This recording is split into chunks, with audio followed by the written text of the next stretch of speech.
All right, good morning, our people.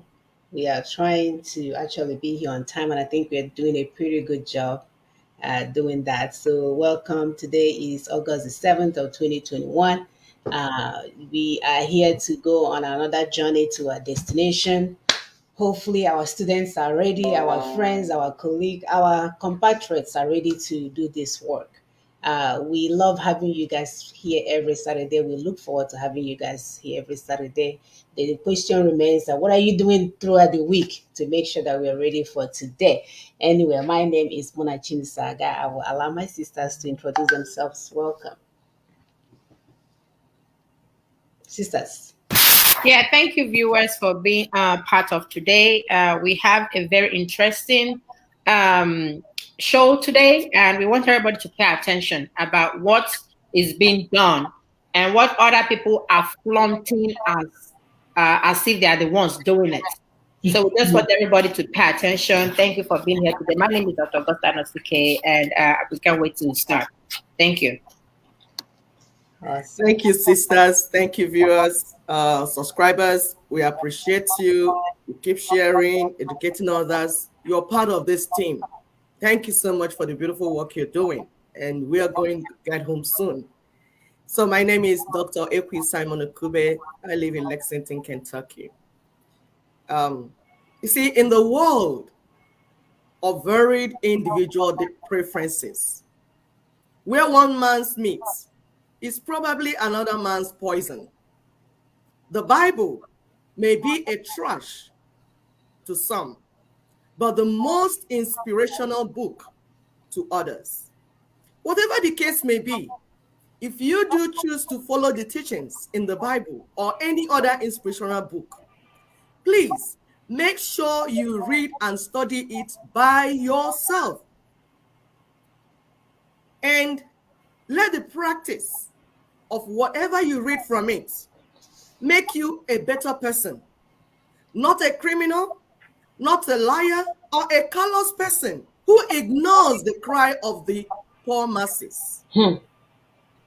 Also, please do not use it to brainwash or manipulate others. Thank you very much. Thank you, sister, for that. And that's what we're here for. We're here to change the narrative. Those that have been deceiving our people with money, with education, with all manner of stuff, we're saying enough is enough. Um, the use of English or the good command of English does not actually dispute wisdom. So we're asking our people, good men and women, to rise up. Let's fight this fight for our next generation. Even the Bible recognizes that a good father leaves an inheritance for his children. What inheritance have you left? Have you leave for your children yet? So this is the work. The work has begun for every one of us. You need to do your part. So our topic today says, as usual, we have this flying all over the place since since Thursday. So hopefully you have taken a look. It says, if you help to kill yourself, your enemy will supervise your funeral. I definitely don't want that to happen to me. For some reason, something is going on with my computer here. I don't know why it's vibrating and shaking. Hopefully, it doesn't turn off. This is odd. Um, Give me a minute. Let me figure out why this is happening. Wow.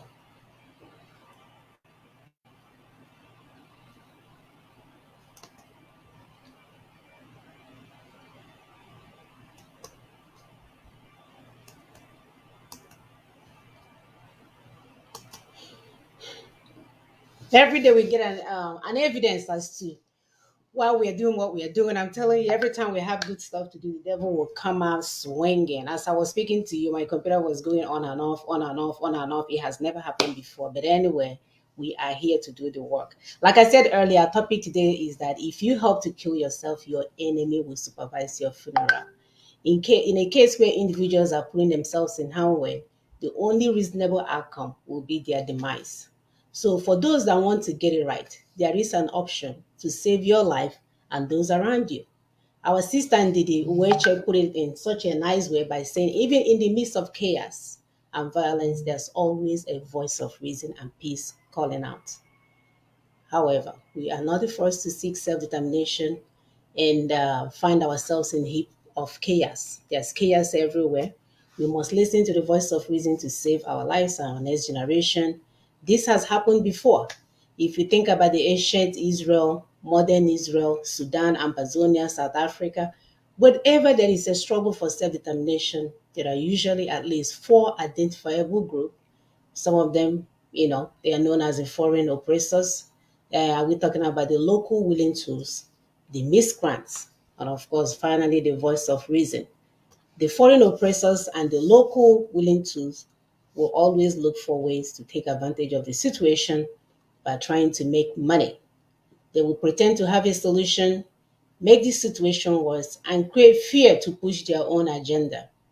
They will always lead the misguided, uninformed miscreants into crime, war, and anarchy, and turn around and gain from the situation by selling guns and bullets and offering fruitless legal advice while the people perish.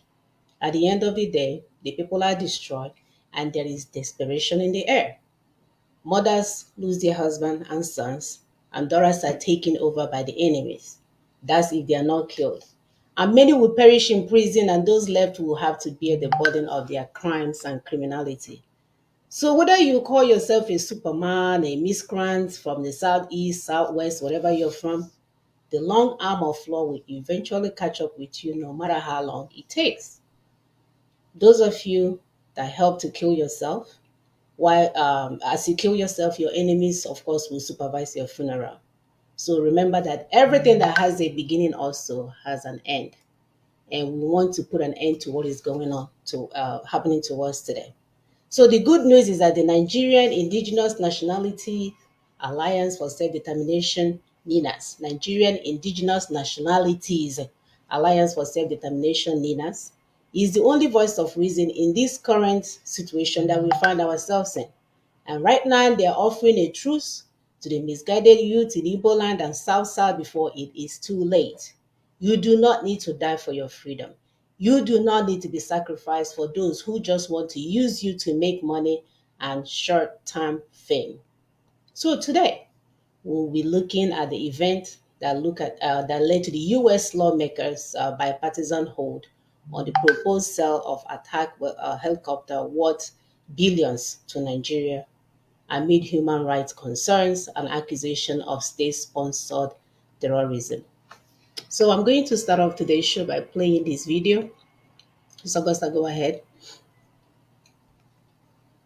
Yes, this video that Sister Mona is about to play is another attempt by the IPOB Nnamdi Kano to take credit of the work that LNC Minas has been doing for years. And they are using this in order to dupe our people to continue to pay into their private accounts. We've been telling our people that these guys are just there for the money. They're not there for your freedom. So you all need to be careful about that. So this is what they are using to continue to, get sympathy of our people so that our people would continue to pay into their account. Please take a listen. Sister Muna, go ahead and play the video. Reviewing the document, looking at the document under review, and I can see that the issue in contention now are two things.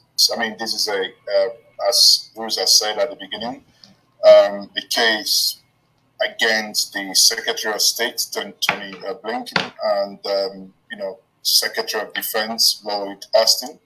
And it's centered on the A-29 Super Tucano jet that's been sold to Nigeria under President Donald Trump. But again, before I go any further, I even push my question back to Bruce here. I must note that going through this document and seeing that 6 jet has already been delivered, and just opposing the support IPO, quote unquote, gave the former president of America, then my question to Bruce will be, we know about the Senator Leahy, law or act as amended. We obviously know the content that for nations or countries that use these military hardwares acquired from foreign countries to oppress their people, that they should not be sold to them. Now, could you tell us at the point where these discussions happened under President Donald Trump and these equipments, agreement was reached, was it that IPOB at that point did not reach you as their legal counsel in order to obviously advise to say at that point it's better for this deal not to go into negotiations at all? Isn't it better, wouldn't it have been better to at that point stopped the sale as opposed to going to court to recall 6 already delivered and stopping the delivery of 6 about to be delivered? I wouldn't quarrel with your observation. I don't want to fault find IPOB. They have many, many things to address. When you're the subject of genocide, your concentration can be divided. I simply was not contacted at that time. A lawyer. What is going on?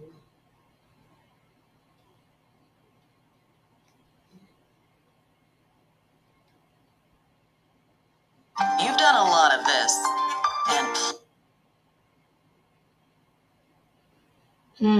You can see something is at work today. A lawyer doesn't create his clients come to lawyers. So that's just a description of what in fact transpired.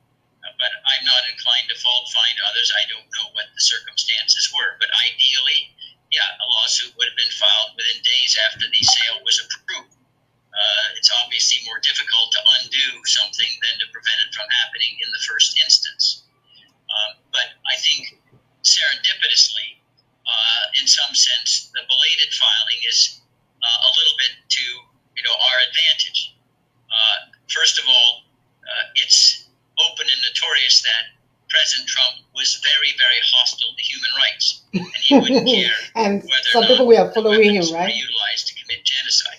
He used very derogatory and indeed vile language at one point to describe Nigerian immigrants, you may recall. Moreover, in 2017, the Republicans were the dominant force in Congress, and they were reluctant to do anything that was opposed to President Trump. Now we have a Congress controlled by the Democrats, and they also are considering obstructing companion kinds of weapons, not necessarily the Super Tucanos, because of concern for human rights. You may recall during the Obama administration that there were a holdup of some Cobra helicopters because of concerns over human rights by the security services that would use them. So politically, the timing is probably more to our advantage, but legally in a court of law that doesn't look at the politics, it's more difficult to undo the transfer than to have it not occur in the first instance. But I want to repeat, I'm not here to fault find IPOB. Thank you very much. Just before we go ahead, I want to recognize the presence in our midst of Omoyele Sowore. Omoyele Sowore is a resident. You can stop at this point. Right. US, So I'm trying to even find the stop button. We're not, definitely my system is not behaving itself today. Okay, go ahead. I turned it off. Okay, as well could watch in that video, as at 2017, our people were already being pushed to support President Trump, despite the fact that there were no prior engagement, no prior arrangement with him. Nobody talked on behalf of the Biafra, like an echo or somewhere. Nobody talked on behalf of Biafra with him. So usually the first thing you needed to do was to negotiate before you pull our people out to come and either support or disagree or protest or rally around anybody. But that agreement was not made. Nandi, the criminal, what he did was to do everything upside down. You know, the way he steals people's mojo and present it as his own. So that was exactly what he did. Guess what? 150 people were killed just because they came out and rallied in support of President Trump that didn't even know that such people existed. You know, for a while, we're like, why hasn't Trump spoken? He didn't even know that these people existed. These people supported him. They were massacred. Meanwhile, people are paying money. Yes, now people were paying money. People were contributing to his money, and he never lobbied. You know, when we are telling you that we were in this guy's team before, we knew what was going on. It was all about the money for him. He needed more people to die before UN would come and support us. So he needed the death, he needed the numbers. And the numbers of people that he needed to die are our own people. Okay, you want to give us freedom, but you want us to die first before you give us freedom. Does it make sense? And we have died 3.5 million. No, already did not come that time. Now you want to die another 10 billion before UN will not come. 8 million before UN would come. And remember, UN does not even care if all of you are massacred. All they care about is that did you follow the protocol that they set aside for you to use for your own emancipation? That is what UN is all about. So this guy did not talk with Trump. He did not discuss any Biafra, anything with anybody. He just pushed our people out there to go and rally. And guess what? Over 150 people were killed and nothing happened. And that is how we're telling you that, hey, you need to be careful each time he goes on the radio and rants, because that was basically all he was doing. He had no connection. He talked to nobody. He did not lobby for Biafra. He did not.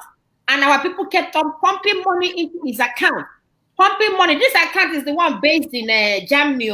They kept on pumping money into this account. This account is because it wanted to live large while our people get killed.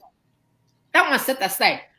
Remember during the Obama and Hillary Clinton and Joe Biden, this same Joe Biden that is now the president, he was the vice president then. Excuse me. When Obama was the president, they single-handedly removed president of Nigeria, then that's Jonathan Goodluck. They single-handedly removed him. They refused to sell ammunition to him because he needed those ammunitions to counter the Boko Haram that is presently decimating Nigeria as Nigeria is. They refused to sell arms to Augusta. The Boko Haram, they started. Because we always tell our people that this set of criminals will create a problem. And then suddenly appear to be the heroes that want to help you to solve the problem. Exactly. They created Boko Haram. Yes. So that they can remove good luck with it. Yes. Because that's why they created Boko Haram and refused to sell ammunition to good luck to contain Boko Haram. And any attempt good luck made or the military then made, they will say they are abusing human rights. So they used that story and that lie to remove good luck and brought Buhari to come and kill our people so that they will come tomorrow and say we are bringing solution. Please go ahead. Yes, yeah, exactly. Just as you rightly said, that was the strategy. The strategy was to make Nigeria ungovernable by Goodluck Jonathan and bring in Boko Haram. And they succeeded in doing that. And when Jonathan kept crying that these people are, it took time for Hillary to even condemn. No, she never did. He didn't even take that. She never did. She never did. She never did. She's Boko Haram a terrorist group. Yes. They never did. You know, they never did. So the human abuses that they were supposedly trying to protect wasn't part of not the real thing. It was just like a facade. And that's how they've been doing it. They come into you, take away whatever they have to take away from. They don't care if your people get killed. That's why we are saying that this determination, you have to get it by yourself. You have to follow a protocol that will make it possible for you to get your self-determination, not depending on from foreign body to come and help you. No, foreign body is interested in taking what you've got. That is the truth. We have SUS officials that provide detail of the meeting between the northern governor. And look at it here. You can see John Kerry. John Kerry was the Secretary of State then. He was here with these other guys. John Kerry was always traveling to Kano. And you would wonder, why would he travel to Kano when Kano is not even the capital? He was always traveling to Kano because he had to liaise with these northern elders to continue to decimate Nigeria. So that was the plan. They were all part of the whole deal. They campaigned for and brought in Buhari. And guess what the story is today? It's not funny. Buhari, a dictator that they knew from time. When Buhari came in 1982 or 83, they knew he was a dictator. Buhari doesn't have brain. They brought him in the 21st century to come and rule the largest black nation in the world. It does not make sense. Now, when Trump now came in, it was logical for him to sell the ammunition because already the ammunition was signed, he was already being prepared and all that.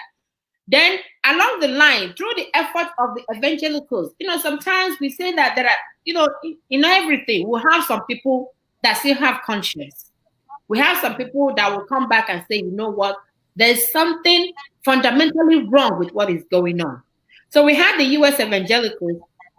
They teamed up with the LNC and, a coalition partner, and they came together. Trump realized that the killing had a pattern, that it was actually the Christians that were being killed. Remember when Buhari was invited over by Trump? He came to the United States. Our people, you see, when we tell you that Nnamdi is working against us, you guys don't want to believe. While Buhari was coming in as the Nigerian president, Nnamdi was telling us that Buhari is dead. And a lot of us were believing his nonsense, that Buhari had died. Yet Buhari came into America. And guess what? For you to even pass the protocol, for you to even pass through to the gate, so they will do some kind of vetting. They will do some kind of biostatistical data. They will do a lot of stuff to make sure that you are the person coming in to see the president. So while Buhari was in the White House, Nnamdi was telling us that Buhari has died. He even said that we should go and get the DNA, that, it's no longer Buhari, it's Jubril. You remember all that confusion this guy was setting up that time? And a lot of us were going gaga that is Jubril. Jubril from Sudani.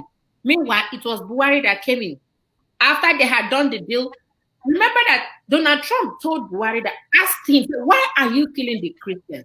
Because he saw the pattern that the killing, that somehow it is, being arranged.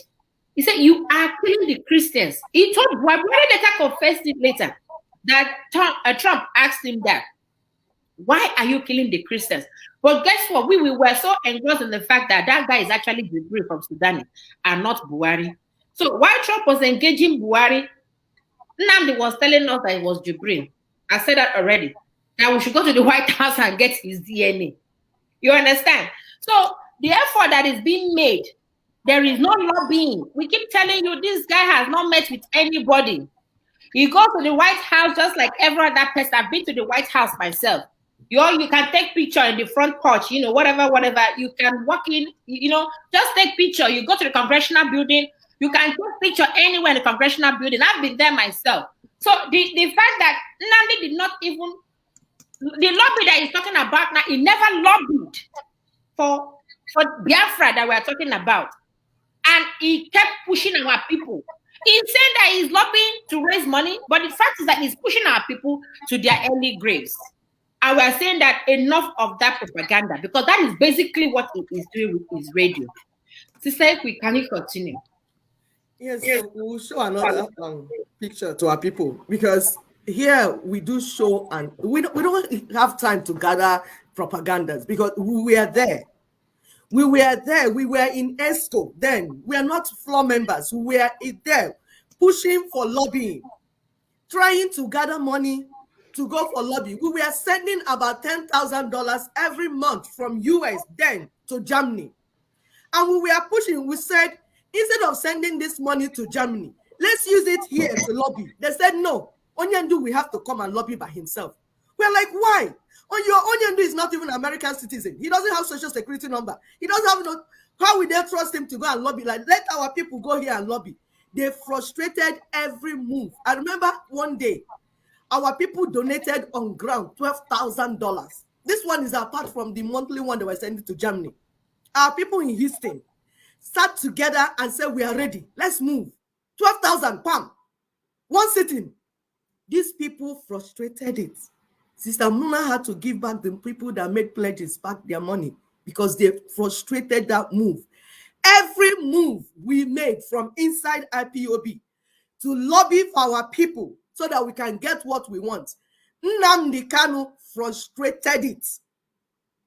What was he doing? To gain time, so that by the time, because he knew about LNC, we didn't know. He knew the details of LNC, and he was watching them. So he knew that we are coming into US to make some negotiations, but he was waiting to take the credit. Each move, he would take the credit. But you know what? When you do things like that, our people will die for nothing, because you are starting from outside and pushing them in the wrong direction, so they will keep dying. There's a next video that we need to play. Samuna was knocked off, and I can't see her anymore. Like, I know the enemy is trying to do whatever, but we don't care. So as we're saying, that if you plan your own death by yourself, your enemies will supervise your funeral. Definitely. Then you will not start blaming your enemies. It will be you that did it, because you had the opportunity to know the right thing. You had the opportunity to go and study at least the UN 2007 Declaration on the Indigenous People's Rights. It's online, it's in websites. NINAs, they have websites. Their activities are not hidden. Their activities are out there. You can go and study them and know and get informed. Exactly. Like what I said initially about Christianity and Bible. You have Bible to study by yourself. If you allow somebody to bamboozle you with what is written inside it, and your brain is washed, it is your own fault. In this world, you cannot afford not to be informed. Information is power. For anything you want to do, you want to be a medical doctor, you need information. You want to be a teacher, you need information. You want to be a bricklayer, you need information. Anything you want to do in this world, you need information. And it is your responsibility to gather those information by yourself, so that nobody will dupe you. Sister Amuna, please, got your back. We're waiting for you in the next video. If it's ready, we will go with it. No, it's not. Go ahead. Okay. So, but there are criminals. Like we said, Sister Amuna said at the beginning, in every struggle for self-determination, you will have the good guys. You will always have miscreants. It happened in Sudan. It happened in South Africa. It happened in Amazonia. It happened all over Israel, all Israel, present Israel. For every bad situation, some people, some criminals who want to make money from the bad situation. But you know what? These criminals are usually not large in number. The good voices are usually more. It's just that the good voices keep quiet and refuse to do what they're supposed to do. So empty barrel make the loudest noise. Yes.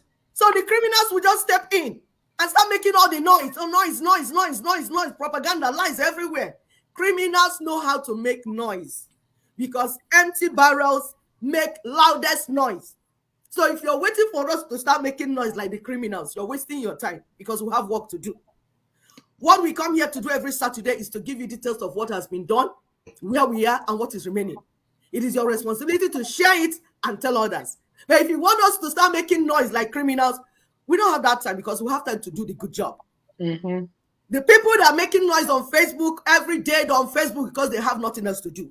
Because if you have meetings to attend, because remember that the self-determination is not done on social media.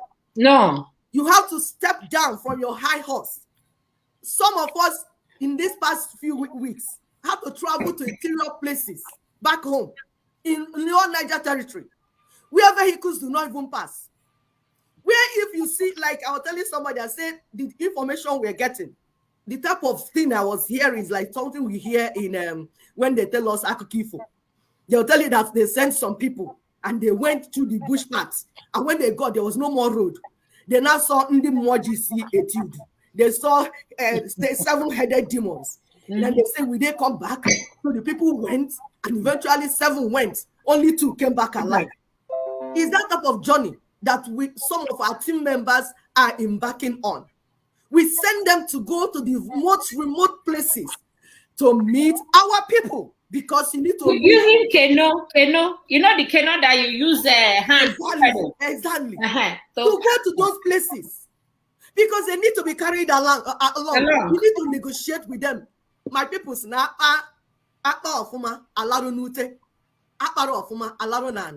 you have a proper discussion, you will be on the bed and everything will be going well. But if you don't have a proper discussion, some people find themselves on the floor. So it is important to talk with the owners of the land, the indigenous people. And we told you that this thing is about all the ethnic nationalities. This is not a case where one ethnic nationality, because you think you're more in number, you're making noise and you want to swallow the rest of the people. That is not acceptable in 21st century. Mm-mm. Every ethnic nationality is important. If there are 350, we negotiate with all of them. Even if there are just 20 in number, we will talk to their leaders. We will negotiate with all of them. They will be part and parcel of what is happening. And we're going to have charter of relationship, and all of them will be part of it. They will speak what they want, and we will work together. And that is already going on. So listen to our brother. He was also a member of IPOB as we were. When we thought member, not floor members, we came out. We thought that these people were ready to do something, and we came out with our resources, our intelligence, and everything to work to get our freedom for our people. But they were criminals. So listen to our brother from Canada. He will tell you more. Thank you. Confusion brought about by the all-knowing spring leader who thinks that he owned the Biafra project. That's the way, like one thing Nnamdi Kanu did that continues to upset me, like taking our people for a ride, thinking that our people are stupid, thinking that he owns this franchise that he has to run as he like, he has to act as he like he can cross Abia and the Imo State into my own estate in my own compound and take over the space. No, everybody to his own. However, the issue of Biafra is the business of all Biafra, including unborn generations. No one man will dictate to us. Our people, every one of our people needs to be involved in the matter that has to do with Biafra because it concerns everyone, including those that doesn't support us, including those that doesn't support the restoration of Biafra, including those that think that they have so much investment in Nigeria that nothing will happen to upset their personal interest. But I personally believe that the best thing that can happen to our people is to be separated from Nigeria. And by Nigeria, I mean the Arewa, the 12 Sharia states needs to be taken out of Nigeria. Meanwhile, while we're doing this, one man rises up and thinks that he has smart ideas. He knocked off people that he started with, people like Barrister Meke Mekesiri, a number of people, Omiomio, Asiebu, Clifford Iranya. They went around the world and they appointed coordinators, people who are not even members of Igbo community groups in every part of the world, wherever they are. We all started, we were all together in the same forum under Biafra Actualization Forum that was set up while Owazuke was holding forth. Now, how did one person decide that he owns Biafra? That he can dictate to our people and issue death threats and threats to beat up people until they die? For what? For what? How do you make false promises to our people when you have nothing to offer them? We're not in a position to wage war. Our people don't want to wage war. In speaking with a Jewish friend about the fact that Jewish people continue to talk about Holocaust, everything, this guy told me that the people of Israel will continue to say it for the next, until it is at least 100 years, until you don't see the generation that saw Holocaust. If they are completely gone, then that may begin to go out of discourse. Now we are about 50 years after the Civil War. It's 50 years this year, January 15, 1970. The generation that went to war, active war, young people that saw battle, they are still around with us. They are worried about going to another war. And you continue to speak about war when you have nothing to offer, when you have no army, no fighting force, nothing. When you have actually sabotaged every effort to get our people somewhere. You destroyed what was planned to do. You're supposed to go to Ukraine and ended up in Lagos where they arrested you. You're supposed to go to East. People supposed to go to Israel and you messed it up. You didn't let them succeed in their mission. What do you want? The money? Is it all about money? Why don't you keep whatever you have up to this moment, but start telling our people the truth? Start reprogramming the head of those that you have confused, that you have given false promises. Like I said, there is no Biafra close, as far as I know, and I should know where we are with Biafra. All right, thank you. Go ahead, sisters. This is our brother talking about it last year when he was explaining to our people how their brains have been brainwashed with Nnamdi's, what is it called? Phantom Biafra. You understand? And and that is what we're saying, that everybody you have to be part of the discussion. You have to be part of the discussion. You have to play your own role as a stakeholder in this new nation that we're talking about. It's not just one person determining or detaining or saying whatever he wants to say, telling he's going to bring you a nation. Okay, see now, but our brother was able to tell us that he was supposed to go to Ukraine to secure some arms and ammunition for the project. But he derailed and ended up in Lagos. And that is the same thing he did. He went to Kenya this time around. God knows how he was lured into Kenya to go and probably, he lost booty a lot. So probably was lured into Kenya to come and get some booty. And that's why he went to Kenya. If people did not even know that he went to Kenya, he was there for 8 years. They beat him and other things. People did not know. And that person wants to get me a nation? Does it even make sense? What? He wants to get me a nation. He wants to get me a nation. It doesn't make sense. So we're telling our people, do not allow him. Now, it's simple as fighting over where the account should go, where the money should go. They are fighting. The one that is in Germany, where most people did not know that he is actually the financial secretary. All along that IPOB was, he is the financial secretary worldwide. He was the one collecting the money. The money was going directly into his pocket. Majority of you do not know that Nene is their mother's sister. Is their aunt. Majority of you do not know. So this is a family business. Nene is their aunt, the treasurer. That useless woman at her age cannot tell the truth. She's the treasurer. She is direct aunt to these people, to these fraudsters. She's the direct aunt to them. So the money is within the family. And that is why the wife of the prophet, that's Nnamdi's sister, would come on air and be telling you, if Anya's name is not on the account, you people should not do it. Are you all crazy? Why do you donate to one family that has brought more pain to our society? Why would you continue to donate to a family that is what runs in their system is not blood? These are fraudsters.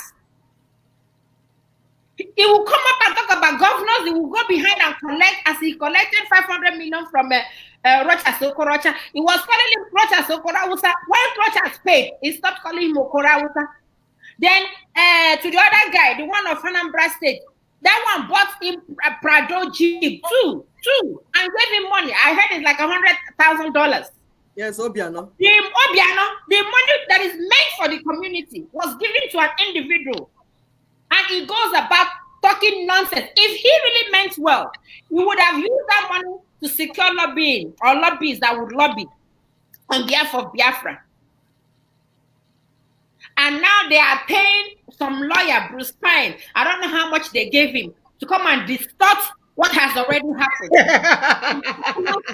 Of what is going on. Mr. Augusta, you're forgetting this is the same guy that is in Chicago, where they are killing black people every day like chicken. Yes, so no, he has not defended the black people in his neighborhood in Chicago.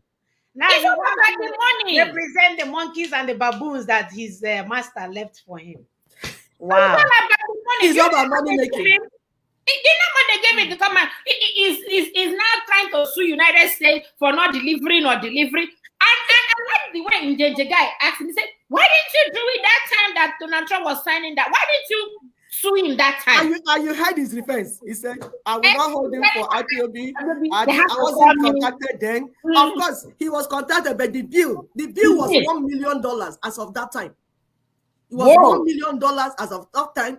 And we suggested to these bingos, we said, okay, if Bruce Payne is charging us $1 million as of that time, let's start keeping the $10,000 that we send to Germany every month.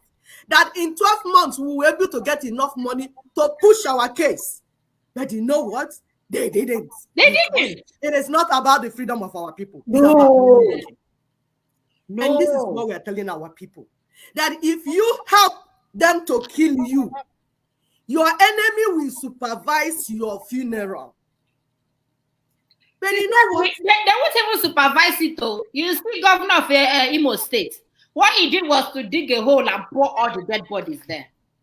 A guy actually saw his best friend as a cadaver in their anatomy class.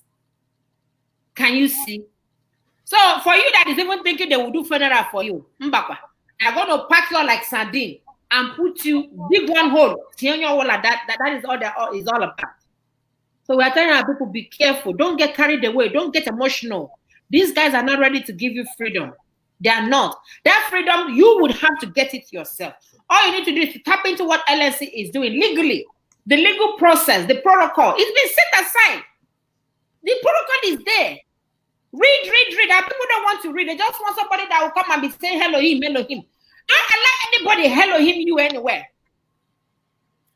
But you know what, Sis Augusta, this time around, the trouble is that the trouble Nnamdi Kanu and those supporting him, including the foreign paid and unpaid ignorant lawyers, they have no idea the type of trouble they have entered into this time around. It's no more business as usual. Okay, this is what you mentioned about the anatomy class, because I mean that country is a failed state, like we keep telling people. Nigeria is a rogue state, is a failed state. Anything goes, anything happens. So they will carry your body and give them to do anatomy. That's what it will be. Because nobody will locate where your body is, and then your police. And the funny thing is that this case now, the boy wasn't even, he was just coming back from club in the night. Because that at the end of this show, we're going to tell you some things that you should not do at this critical time. Don't move anyhow at night, because we have these rogues in charge. They will add you to the indices. They will add you to the number, to the statistics. You just be part of the statistics. They will gather your body and give to medical students to do anatomy. And life will go on. Life. So as we're saying, the trouble that Nnamdi Kanu and those supporting him, both local and foreign lawyers, the issue is that they don't understand the type of trouble they have entered this time around. They think it's still about freedom fighting. Yeah, but they will learn in a hard way. Because where they've entered now, where that's now, it's not like 2015. But 2015, he dragged you people into this trouble. Everybody rallied around and helped him and freed him. You're still showing them where they are dumping the dead ones. Those that, see that these are not firewood, these are human beings. These are human beings being offloaded like firewood into ground. Please, you do not need to end this way. That's what we're saying. As mothers, we come to you. We are saying, we are doing everything possible to make sure that our land and our people are free. And every day we promise you, say, see, if it means going to the moon, we will go to the moon. But we will follow a process. We don't want you to end this way. We don't want you to be a firewood. We don't want you to be manure. Anyhow, you have a destiny. We believe that you have a destiny and that you can fulfill it on this earth. And we are working hard to make sure that your destiny is fulfilled. All we are saying, listen to us. And as mothers, we will not misguide you. Where we tell you to go, ask us questions and then go there. We're not even saying you should not ask questions. Ask us questions so that you understand the process and where we're going. So as we're saying that this time around, they have found themselves in a big problem. The problem, part of the problem is that as they're holding that criminal there, his boys are making matters worse. They're busy chopping up people's heads, killing them inside their villages and markets in Southeast, and keeping the evidence for the Nigerian lawyers, the Fulani lawyers, to use against their emperor. So you're digging more hole for him. He is already in a hole. But you that you are killing our people and keeping evidence everywhere, you are making it difficult for him to come out of the hole that he has entered. The more you create the state of terrorism, the more you make it impossible for any sane person to go close to this case. You are helping to destroy your Nnamdi Kanu every day. through your unguarded actions. You're giving your enemies the opportunity to supervise his death and funeral. And there's nothing you can do. It will be your stubbornness and criminality that is destroying you. Nothing more. And you know what? The ignorant and mischievous people keep comparing the situation with that of Sunday Igboho, who has not killed anyone, who has not terrorized anyone. There is no video except the one that Nigerian government will go and cook up, where Sunday Igboho is calling people to be killed or coming to kill his own people. All he did was defend his land, and there was evidence of what he did. As he was going with the governors. Every meeting that Sunday Igboho went in his village, he informed his governor, and there was evidence. He involved his governor, he informed the police in charge. This is what I'm going to do. I have a meeting now. This is what I'm going to do. Come and supervise it too. Because if I go there and they attack me, my boss will fight back. Come and see what is going on. He followed evidence, because that's why you saw the other time we had conference in Ninas. He came to identify with Professor Akintoye, trying to show you that he wants everything to be done in a logical way. He is following due process. They are not the same thing. Our people will soon understand the danger of having a stranger who does not know your story or even your boundary, the boundary of your territory, lead you in a war to reclaim your land. Bruce Fein does not know the case he's dabbling into. Telling you, he just wanted to make money, and that money he is making. He does not understand it, so he cannot lead you. It's like when strangers serve food in your wedding. You see, those strangers, they will not give food to your parents, because they don't know your parents. They will just carry food and give anybody they want. That's what it is like getting a foreign lawyer who does not even know who we are. Who are the Biafrans? He does not even know the case. And this has been happening in Africa. Don't we have lawyers in Biafra land? Don't we have people that read LMB and MMND and all those stuff in Biafra land? We have people that are very, very intelligent. And he's going to go and get one guy in Chicago that probably is broke.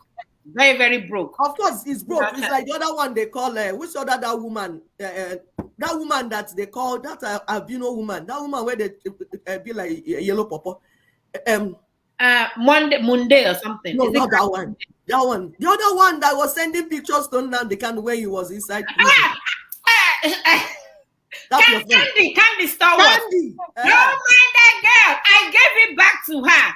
She thought she could threaten me. I said, bring it on. Bring it on. You want to come and talk to somebody? I said, all about money. It's all about money. You can't come and when they are broke. Give me 2 seconds about Candy. Okay. You can't come. You cannot come and take what belongs to us. It is our own pain. And you want to express our own pain more than we that have been pained. It does not make sense. And because we are emotional, everybody wants to hear, everybody wants to talk. Everybody is emotional about Biafra. You want to use it again. After Nnamdi had cut you off, you are busy sending your naked picture to Nnamdi when Nnamdi was in Kuje prison. Because of the money that you guys are going to make out of the trolls, out of the pains of our people. And you come and talk to me. I told her to bring it on. She would think it's that one that she had that even allowed her to go with just $1. This one is that you will pay my lawyer fee. You will pay, give all the money I've lost so far. You will pay all of them. You want to bring it on, talk about our people's pain as if you meant it, and you don't mean it. That your father is a friend to Donald Trump. Your father is a friend to Donald Trump. Your father is not a friend to Donald Trump. And even if your father is a friend to Donald Trump, does that give us Biafra? No, he doesn't. And you know why? In the Iranian's case, why she was made to pay $1 was because they checked her account here and saw she was a poor person. Ordinary nursing aid. A nursing aid that does not work. I mean, how much can she earn to pay a lawyer? If they charge her, she won't be able to pay it, and it will make the case to linger on. So that's why it was the legal counsel that they told Iranians, okay, let's just make her pay the $1 that she can afford. That's to tell you how poor she is. What? And my people are following all these people. We are telling you people that this is the case in Africa. The case of Africa, they have made it to be like the more you look, the less you see, as if it cannot be solved. It can be solved. They will keep helping the spirits to kill at night and enjoying the human beings during the day for the funeral. And it's as if we can solve our own problem. This type of thing they do, the politics they play, trying to make money from our people, these foreigners play, jeopardize our freedom each time. And this is why we're telling our people, because some people are here making comments, concentrate on your own. We're saying that the work we are doing, this type of criminals that you people are involving yourself, complicates the work we are trying to do. That is our point. This president will say one thing and go. Another president will come next and say, let me play. Sister, you want me to play that video of that guy that actually, because they only believe white people when they talk to them. Yes. So we have a video of this guy here. He's an American economics, Jeffrey Sack. He will tell you how this whole thing has been implanted by the so-called, we call them external colonizers. Yes. If you think it's gonna get better, they will start war, sell them ammunition, kill you. When you die enough, they come out as Jesus to come and save you once again after they steal from you. So listen to one of their own exactly explaining what is going on until we collectively come together and understand that our help does not lie in these people. Our help does not lie in these foreign invaders. That we, the people, will have to do this so that nobody will go and deceive you and say, vote for this person, follow this person, do for this person. You have not done any of your research. At the end of the day, their lawyer will say it was the same president that the sole leader was telling you to follow now is the one against you. How would you hire a lawyer that is against the one that your so-called leader is telling you to follow? Does that even, look at the madness, does that even make sense? Does that even make sense? They are not following any process. It's when they sleep and wake up, anything that comes to their head, they'll scratch it and do it. They have not following it. They are criminals. That's why criminals will meet criminals and they will plan together and go together. No process. Today you do one. Tomorrow you do the one that is opposite the one that you did yesterday.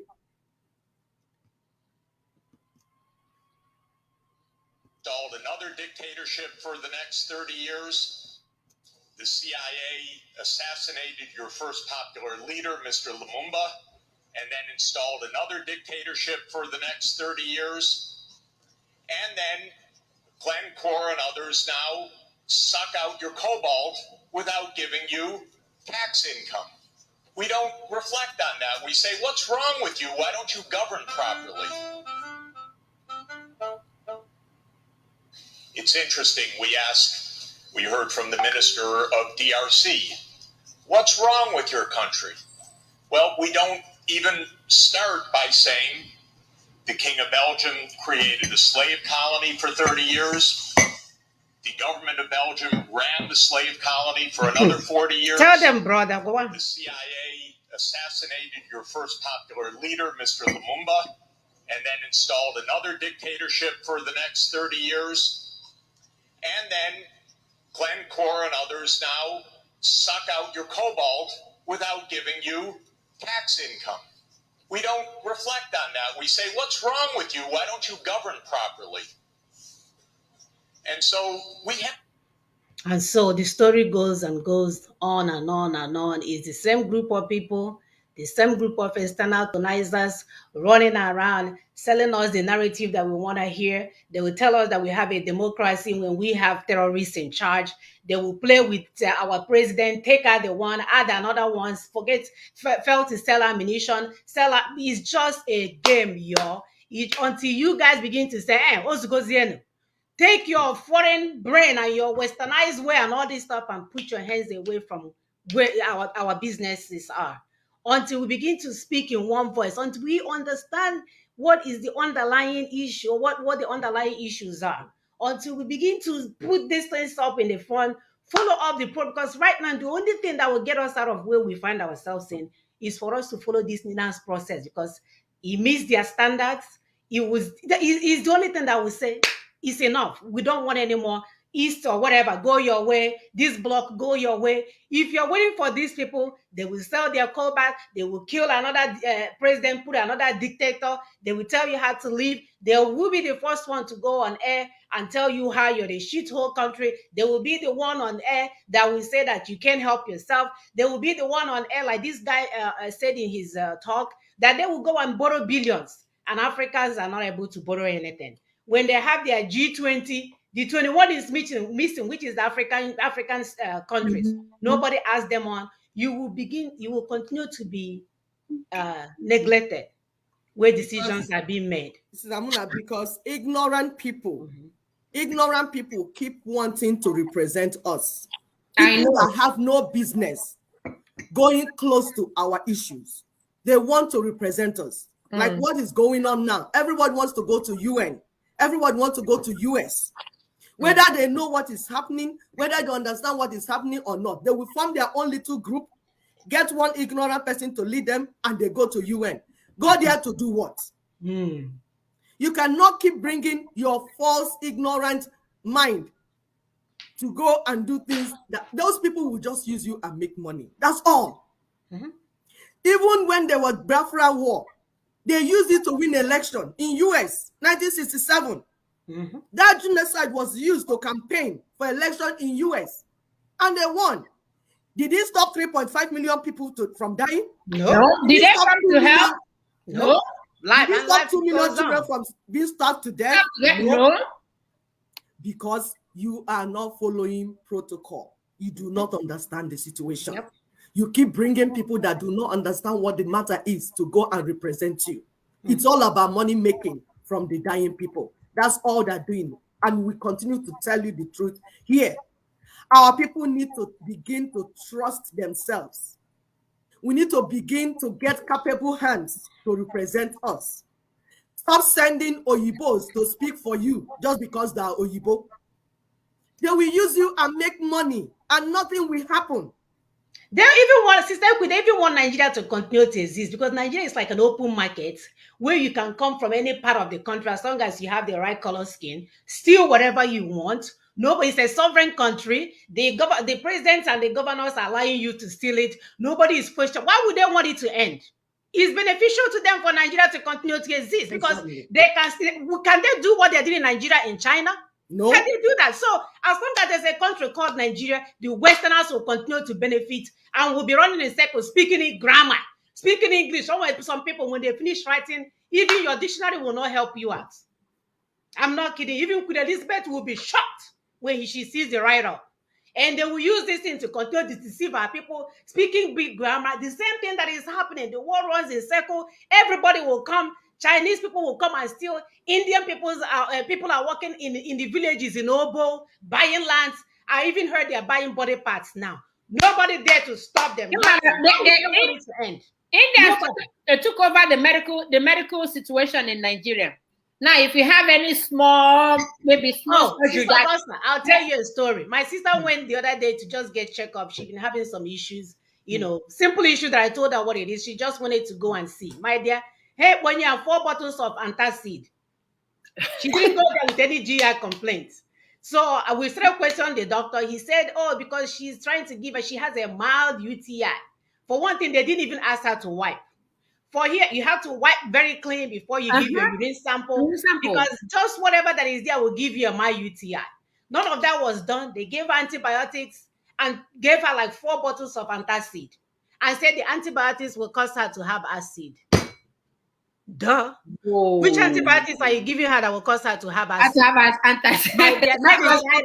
Samuna, they remind me of somebody that set up, one Indian that set up hospital in Abuja area. And it was an unqualified nurse. They are in Abuja. Yes, it was an unqualified nurse. Meanwhile, in Nigeria, if you're not a medical doctor, you can't set up a clinic or a hospital. But it allows a foreigner whose certificate they cannot be verified to set up a hospital in Nigeria and run it. Why? Because Nigeria has become a rogue country. It's open for any criminal. It's open for every criminal to come, which is why we're telling you people. It happened in Sudan. So when we give you evidence. Their liberation war took years. In Congo, they're still fighting. Why is it not ending? Because people are making gains from the Money out of chaos. it. People are making gain from the chaos, and you are the one enabling them for not being informed. You are the one allowing them. When they come, they will not provide a local solution to a local problem. They will impose their own solution, which will not help you. Somebody is telling you he wants to bring Biafra referendum. How will he precipitate the referendum? What is the plan? What is even the territory of Biafra that he's talking about? Where is the map? Because if you honestly go to UN to engage UN, the first thing they will ask you is where is the map of the territory that you're talking about? And the people you're working with, have they agreed together? The people living in that territory, the indigenous people living in that territory, have they agreed together? Like in our own case, somebody came, Buhari told you that he has made you into a dot, that you are a dot nation.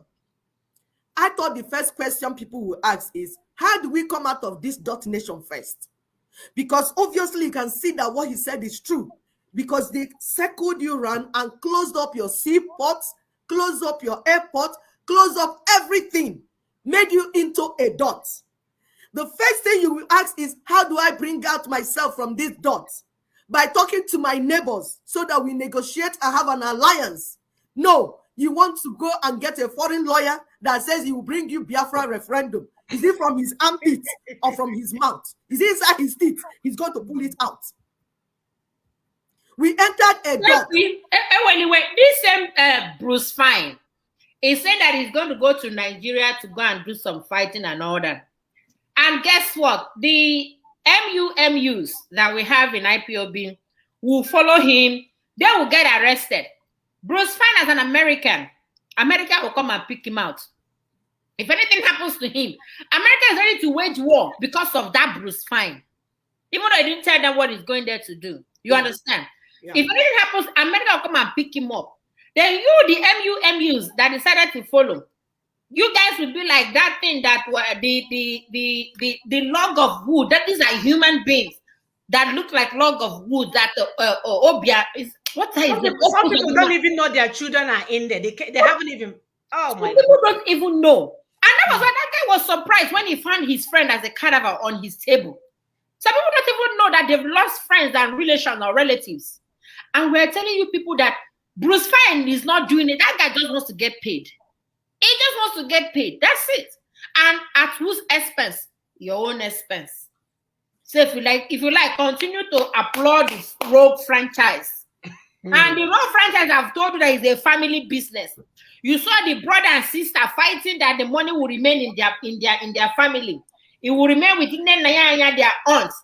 That's the woman that collects all the money everywhere. The one that comes from Nigeria, the one that comes over the world, goes into that her private account. They are telling you that anything that does not have a name, do not pay in them. And the DOS, head of the DOS, his name is Edozem or whatever, is now he's saying a different thing. He's telling you that he is still the head. So there's confusion in La La Land. It's all about lies. It's all about the money. Propaganda, the money. The more lies they tell you, the more deceived you are, the more money you bring and give to them. The more you can write your paycheck to them. Exactly. And they're not doing nothing. So as we were saying, somebody that wants to pull out Biafra from the forest or from his armpits. Right here, baby. It's right here. Biafra is he said, how are you going to do it? Have you spoken to the rest of Nigerians? The Nigerians that are part of that place, there's a nation, there's a sovereign state. What have you done with the rest of the southern people? Like we show you this map all the time. We say this map, you see these people, they have removed themselves from Nigeria by introducing law, Sharia law, but you still have the middle belt to negotiate with. You still have the Yorubas to negotiate with. Then the rest of the Ijo Ishekiri, all these people down here in this territory. That's why this alliance was formed. That's how they do things. No, you don't want to do that. You don't want to go and talk to the rest of the people because we tell you that Nigeria is a prison. You need to break the jail first. There will be a jail break then you can bring out anybody that you want to bring out. No, you want to go to evil forest and bring Biafra. We say with what? With who? How? What is your plan? What is the magic you want to do? Which law are you calling on? What are you doing? What are you? How can you finish a case in America and you impose it on Buhari? Buhari that has not respected any law in his own land. How do you want to do this magic? The more you are interested in making all these people, what they are interested in is politics, in making their political party look good as long as the problem lasts. They will make money from your problem. They will win election from your problem. They are not there to solve your problem or give it a long-lasting solution. All these are delay tactics to wait for Ninas and LNC to finish the good work they are doing and come out to claim the credit. But you know what? Each time they do this thing, they rope themselves and their Nnamdi Kanu into more criminality because it does not hide. This is we are saying, if you look, you will see it by yourself. They are not hidden. You are filing suits on a matter that LNC Ninas have finished. Something that was decided upon and they finished it. You want to file suit on it now. They will just take your money and zap. And you know what? Especially when eventually, like he will understand, that if this case, if he continues to push it, he might lose his law license. In the US, it might be difficult for him to practice because there's no way you will support criminality and continue to practice in the US. So he will collect your money and disappear and go and hide and start telling you cock and bull story. He will turn to this side and turn to this side. If you call him again, he will buy you from his call. Your number, you can't get through anymore. Your money, gone. Mr. Mona, please, the other video. Okay. So we want to show our people what has been happening. We're going to give you timelines. We break it down for you so that you understand. These things are not hidden. They are verifiable. These are verifiable truths. You can go to these places, these names we are calling, go and call them on phone, find out what was done. The day the meeting was done, we have video evidences, we have pictures, we have everything. You can verify this if you want. But if you don't want to, we will continue to go ahead. We are not begging you. You only become firewood that they will bury. That's all. Please go ahead.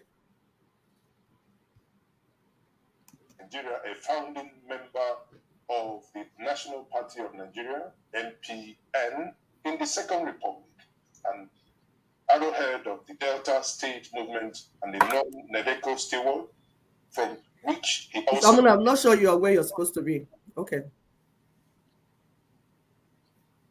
In Whitehall, and moved on to other roles in engaging the difficult political developments of Nigeria. Is it the right video? It should be, I mean, now or never.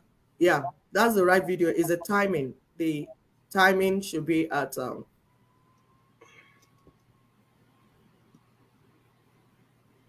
because we want to show our people just a clip of what is going on and what Ninas have been achieving. That there, we have been saying it in this video all the time. We'll show you all the time. You can go and look for them. We are starting from 1:31 second. I know I'm having problems like clicking that particular. Oh, okay. Even if it's close by, it's fine. So we have more evidence. We have more videos and all that. We're just showing you a clip and we'll tell you more. It did not start now. It's a long time journey. So when we tell you that this program is 20 years, it's been part of it. We are negotiating and talking to all the people. There's what you call international imperatives. We gave you 8 strategies, 8-point strategy. The document is available, is in Nina's website, is in LNC website, is something you can read by yourself. 8-point strategy. We broke it down one by one. And part of it is international imperative because you need to work with the stakeholders to understand the foreign stakeholders that are investing in your land.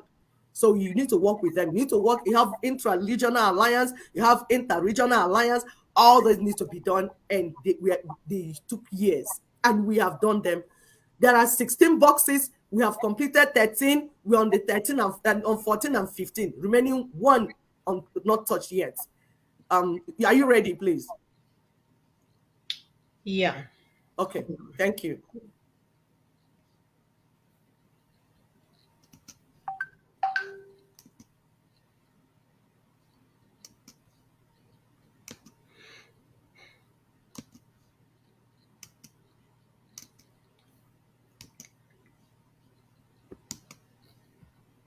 Please, viewers, be patient with us.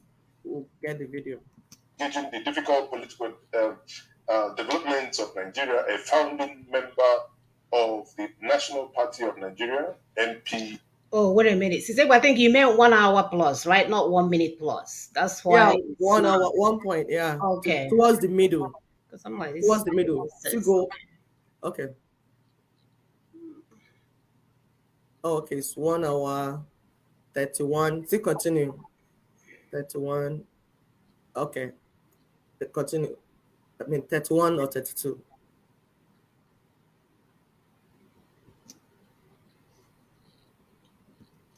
Number 8 on that strategy list is oh, please, can you go back a little bit? Oh gosh. We've been collaborating for a long time. Back with their adverts. It's all about money making all the time. Yeah, even if it's a little bit before. Yeah, so that it starts. Now, again, I would want to use the opportunity to bring Mr. Johnny Nosike, who is the diaspora representative and also the co-moderator here of LNC within their various engagements within the United States of, within the U.S. government and stake of the diaspora in the liberation campaign. Now, Johnny Nosike, if there are other things you might want to tell us, and obviously we are, the time is really gone so fast. Oh, sorry again. Just did not want background noise in the program. Sorry about that. Chief Ibeneme, please, you're next as soon as I wrap up. Could I go too fast? Thank you. I think this video was not meant to be. Thank you so very much, today. everyone. I don't know. At the time we started this journey to recover our sovereignty from our stolen sovereignty from the Nigerian state, Lower Niger Congress developed an 8-point strategy. Number 8 on that strategy list is international imperatives. What does that mean? It's a recognition that we are not alone, that we are part of an international community, that there are individuals, entities, and nations that have interests in our space, and vice versa. It also means that things that are happening here locally can have international implications, and that things that happen internationally can have implications, serious implications here, such as policy. An American policy can affect us in our space. So when you are seeking your sovereignty to regain it, it's very critical to talk to the people in these power centers around the world for them to understand who you are, what your issues are, and what you're trying to accomplish. Nigeria sells 3 million barrels of crude oil every day. With this money, they are able to hire big-time lobbyists in the power centers around the world. Lobbyists talk to policymakers. These policymakers depend on information. They craft policy based on the information that they have. So if you're not out there talking to these same people and making your case known, policies will be arriving things will be happening in the rest of the world, and you will sit in your space wondering what is going on, thinking that everybody cares about nothing but money, for example. So it was very critical for us to connect with the United States. Interestingly, the things that you saw online in 2019 were not our first interactions with the United States. We started interacting with them as far back as 2004. We were not actually the ones that found them. They came looking for us. When the discussions were taking place regarding taking down the Constitution, American intelligence picked up that and they reached out to Anthony Nahoro. They wanted to talk. They wanted to know more about it. They scheduled a meeting that was in Lagos.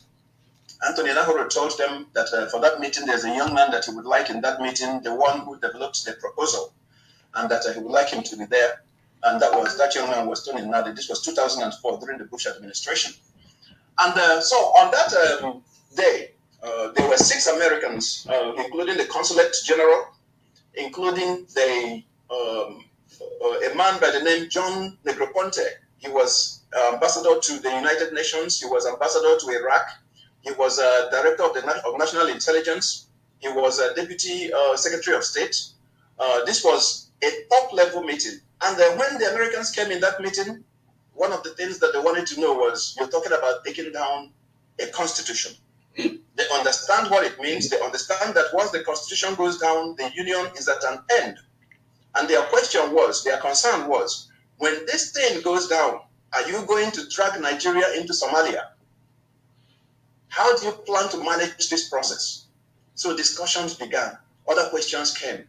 And the team opened up to them and told them exactly what they were trying to do. And their concern, understand that these are stakeholders also, just like I said earlier.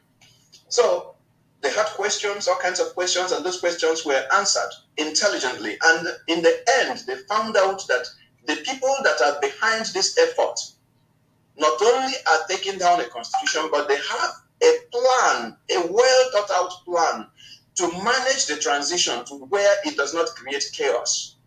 We are not anarchists. From that time, there has been respect was built on both sides, and there has been communication. There has been the Americans. So in short, Americans know about this. They looked at it long ago.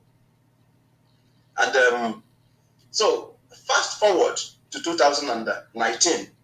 On the 17th of January 2019, the Secretary General of Lower Niger Congress was speaking to an audience at the Washington Press Club in Washington, D.C. And he was talking about national security. If you know anything about our space and you're in that space, so you know what we're talking about, you know that by 2019, the things that we feared in 2004 have manifested fully.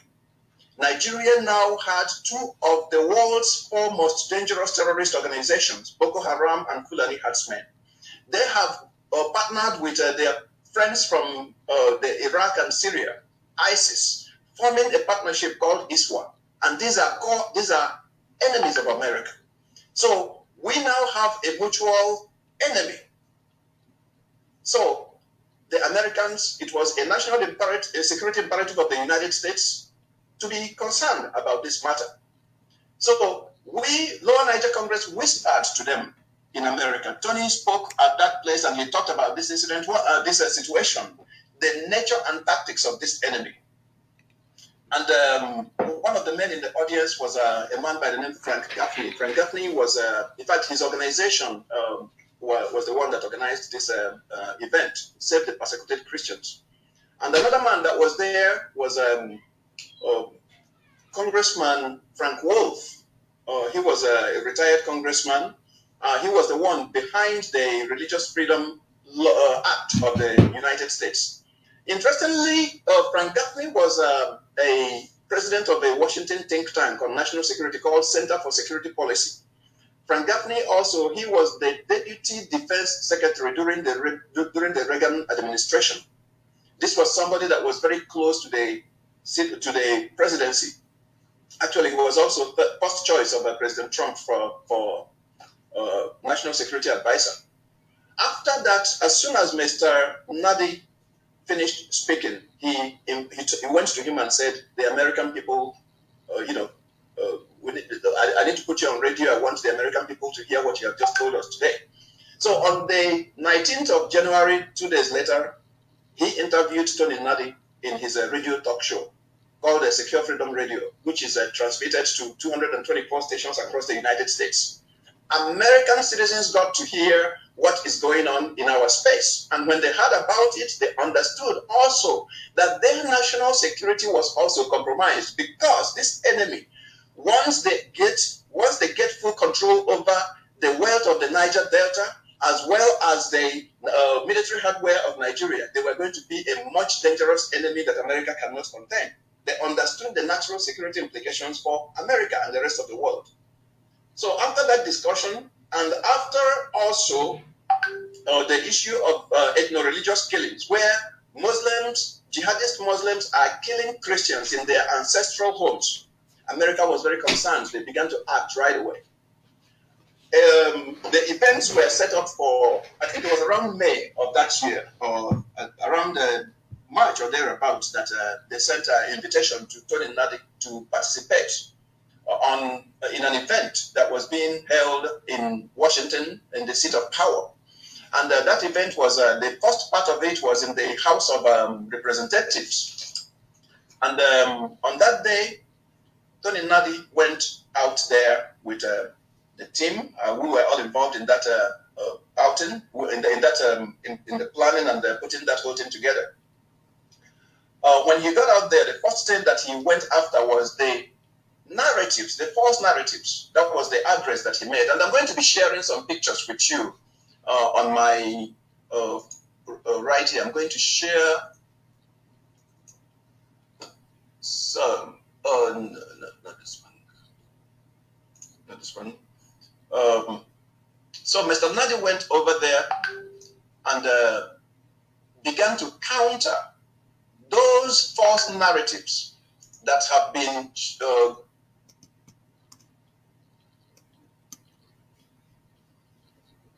All right, so we'll stop the video here. That video is... So if you go to our wall, our viewers, the video will be there because this is a mega conference. And the pictures he wanted to show are the pictures we told you about, because it was important for us to change the narrative of Heather's farmer.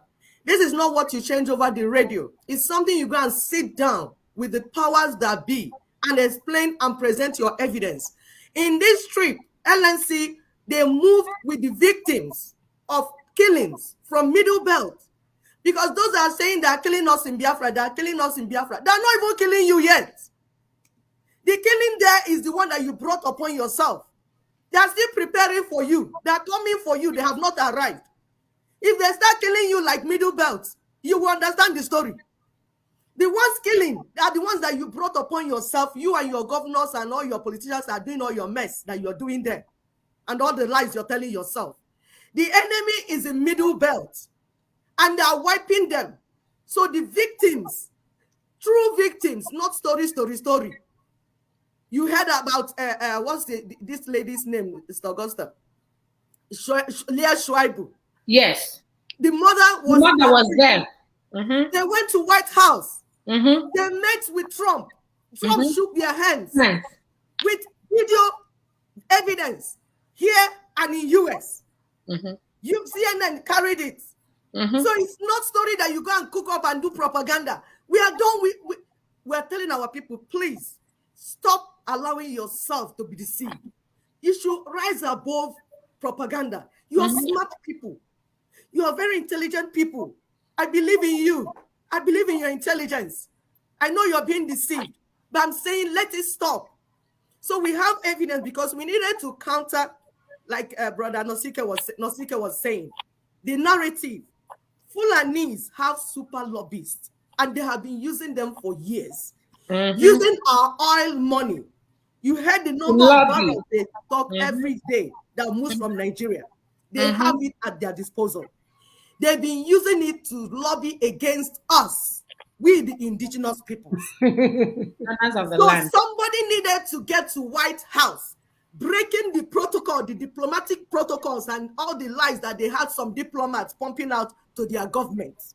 Somebody needed to get into the White House or the DSC or Washington, D.C. to tell this story eyeball to eyeball. This is not what you say, they say, or you write a letter. Because we know people like Professor Jafar of his World Igbo Congress will sit down in his comfort of his room and write a letter. The letter that they'll throw inside trash, you say, you know what we're doing. I'm working, I'm doing what I'm doing that you're doing. So people do all these things to deceive our people just to collect money. So we needed to change the narrative, and that was done. They sat down for over months, looked at it, looked at evidences, saw the victims tell their own story by themselves. The pictures are in our wall. We have the videos and pictures in our wall of these meetings. The narrative was changed. They now understood better what was happening. And based on that, US began to change their policies. They also formed an alliance of about 67 countries that will work on this matter. So when you're hearing them saying, Abakiere, you are this, because they have more ground, more people, more boots on ground in Nigeria. Yep. My sisters will talk about it, because when Donald Trump gave 180 days for preparation, that includes some of them had to go through course, to training, because they needed to counter the narrative. What they knew before now, they found out it was all lies. So the people that will be part of this team had to get into training to learn new what the situation is in Nigeria, so that they will know how to be useful in their country. I'll leave it for sisters to continue, please. Please start. Yes, they were able to do this extensively. And Sister Ekwe, you remember that after this interaction with the LNC and the people that were being killed in the Middle Belt, that was when the president, actually the vice president, summoned the vice president of Nigeria to come and tell his own side of the story. The vice president came in, that's Oshibanjo. Yes. Instead of him telling the truth, he's a pastor, don't forget. He's a pastor, he's a son, he's a vice president, he's a go to go.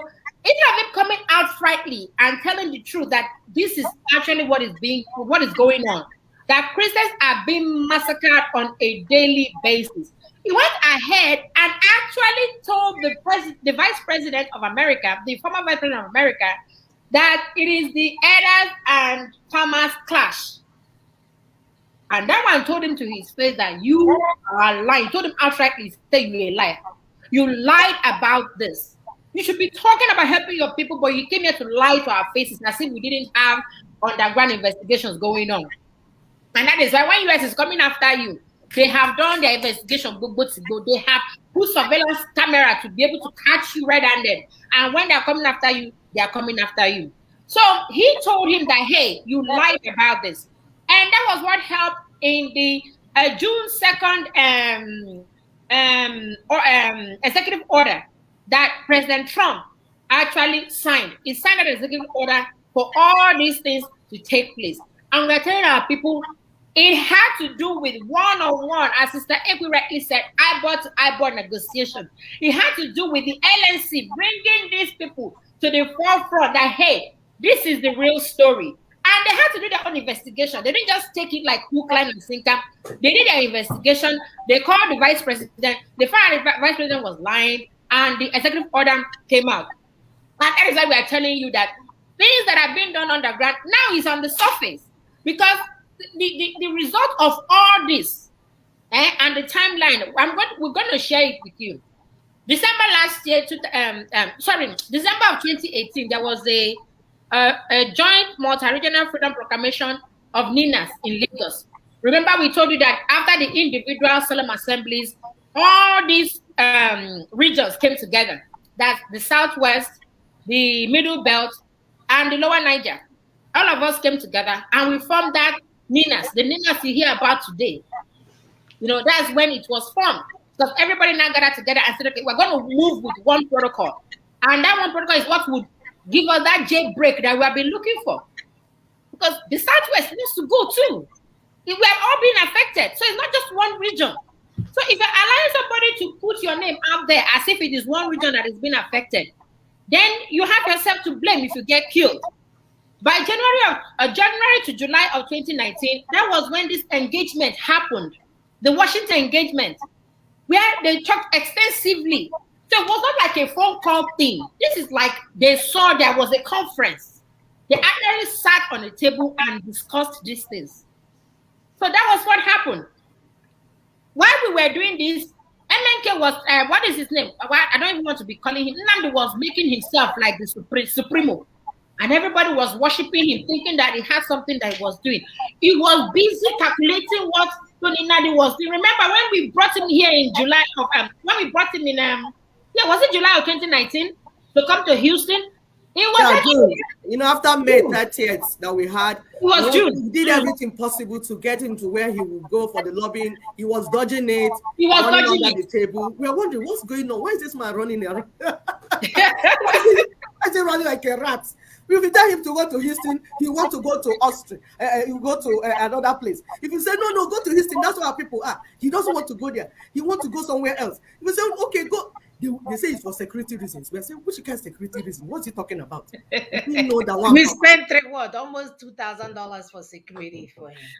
I'm telling you. And the funny thing is that when he actually came to the US, he came through Houston, went to Killeen in Texas. One tiny village, not even one Nigeria.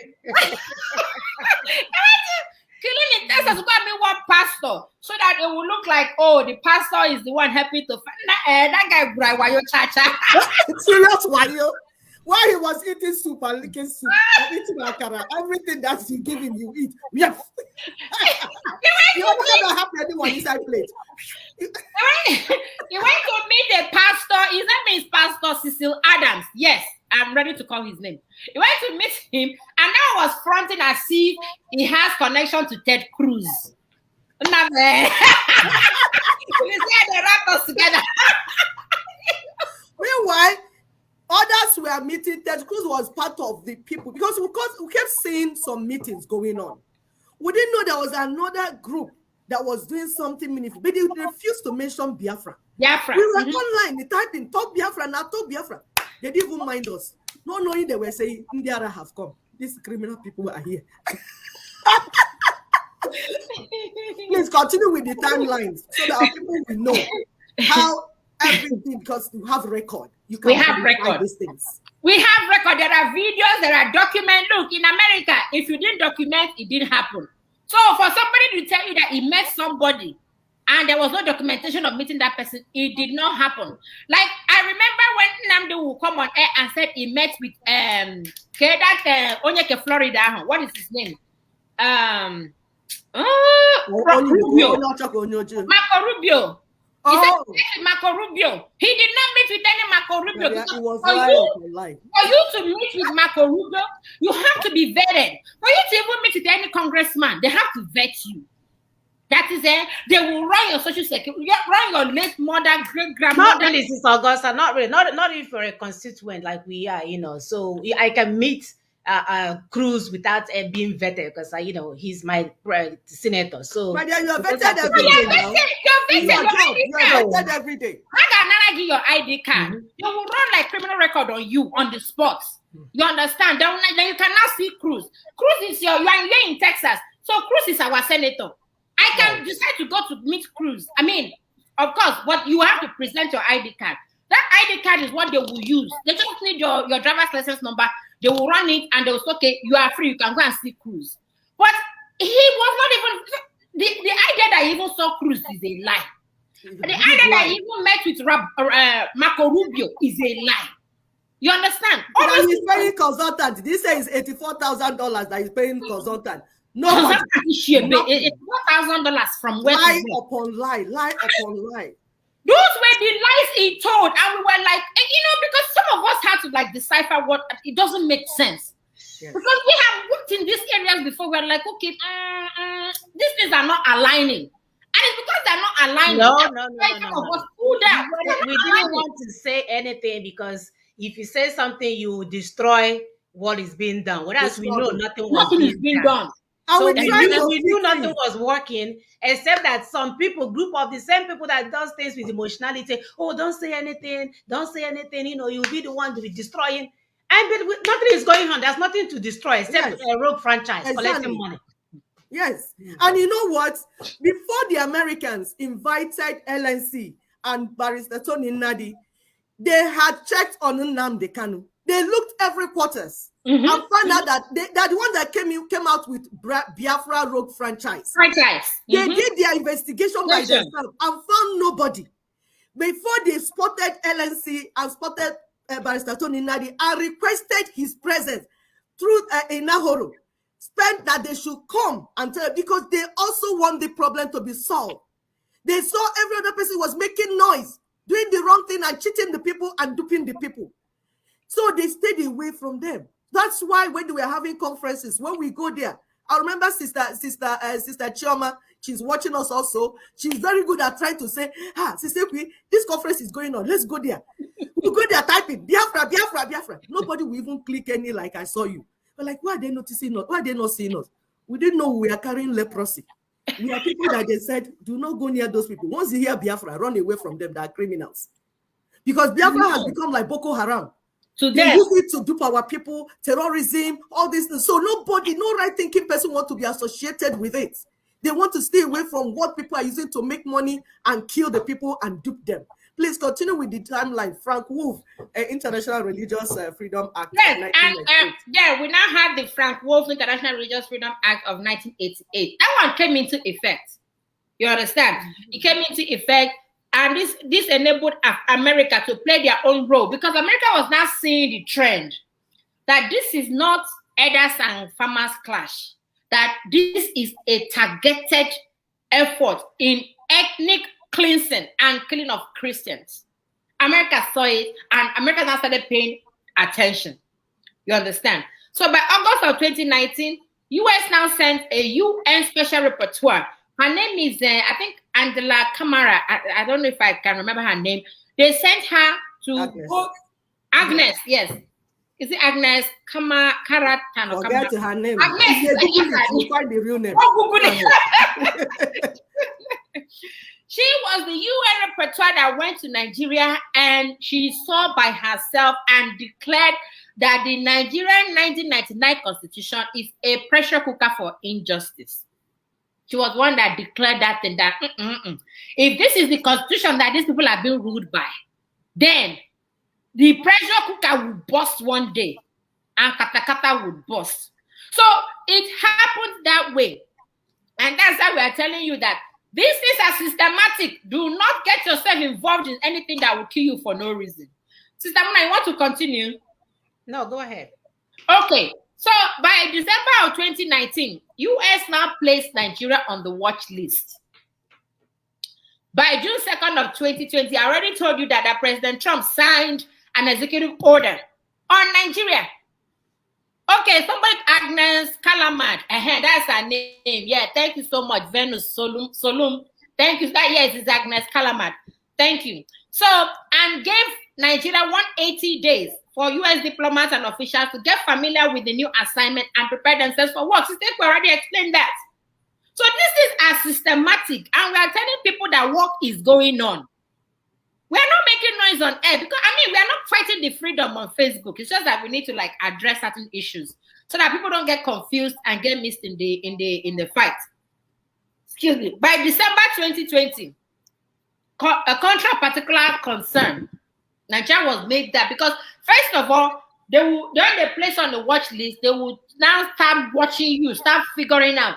And just as they're placing Nigeria on the watch list, they're also praising individual organizations on watch list as well. Like Boko Haram, they place them on the watch list. After a while, they declare them as terrorist group. Even IPOB, they place IPOB on watch list too. Well, that's why they put them on that report that they had and said that they attacked the church. So IPOB was also in that thing. And go ahead, please. Yeah, IPOB was also placed on watch list. So for those that are thinking that you're thinking that IPOB is a what is it called? A non-violent. You see that now they've turned to Boko Haram the second. Yes. You understand? Yeah, Igbo Haram. Yeah, Igbo Haram. But let's not desecrate the Igbo name. They are not what. Okay, so let's move it. Boko Haram part 2. Southeast Boko Haram. Or Kano Haram, whichever one. So they've also been placed on the watch list. Mm-hmm. So this one that we're saying that the Super Cup and all that America is always watching. Do not get it twisted. And they know that Nigeria will soon that's why they were able to present the issue of NSAS, the camera. People are surprised how did they have the footnote? Because they are closer. They are now in the situation watching things one by one. Please go ahead. Yes, they are. You see, these people. I don't know. They have satellite now that watches the entire. Apart from satellite, the diplomats have been briefed. You know that 180 days that Trump gave. He actually specified for training that they need to get informed about how America will relate with these countries going forward. So training is going on because they will need people that will participate in what America will do about Nigeria. So you see them seeing some things that they didn't see before, noticing some things that they didn't notice before. So in the Super Cup issue that we're saying, these are sanctions because they said they will place sanctions on individuals, they will place sanctions on groups that are funding this terrorism in Nigeria because it's going to affect them anyways. This thing is going to be Nigeria becoming a terrorist country. We affect the whole world. And you know that they now went ahead to say that that the terrorism in Nigeria is state-sponsored. That Nigerian government is sponsoring terrorism against their people. And as a result, that they will not give funds and ammunition to Nigeria as a state anymore. Because they have seen what Nigeria is doing with what they are giving to them. So what is going on? Please continue, my sister. Yes, as you rightly said, Nigeria has really been declared as a state sport. They know this already, and they know that Buhari being the patron of Boko Haram is even enough to indict Nigeria as a whole. But the truth about it is that they know that he is keeping quiet at the fact that Boko Haram is still effective, and the fact that Boko Haram and ISIS has joined together to form ISWAP. So they know all these things. They know all these things. And that is why by this July and August of 2021, the U.S. lawmaker, bipartisan order, both parties, Democrat and Republican, they got together and said, you know what? Let us hold on to the 875 million arms deal.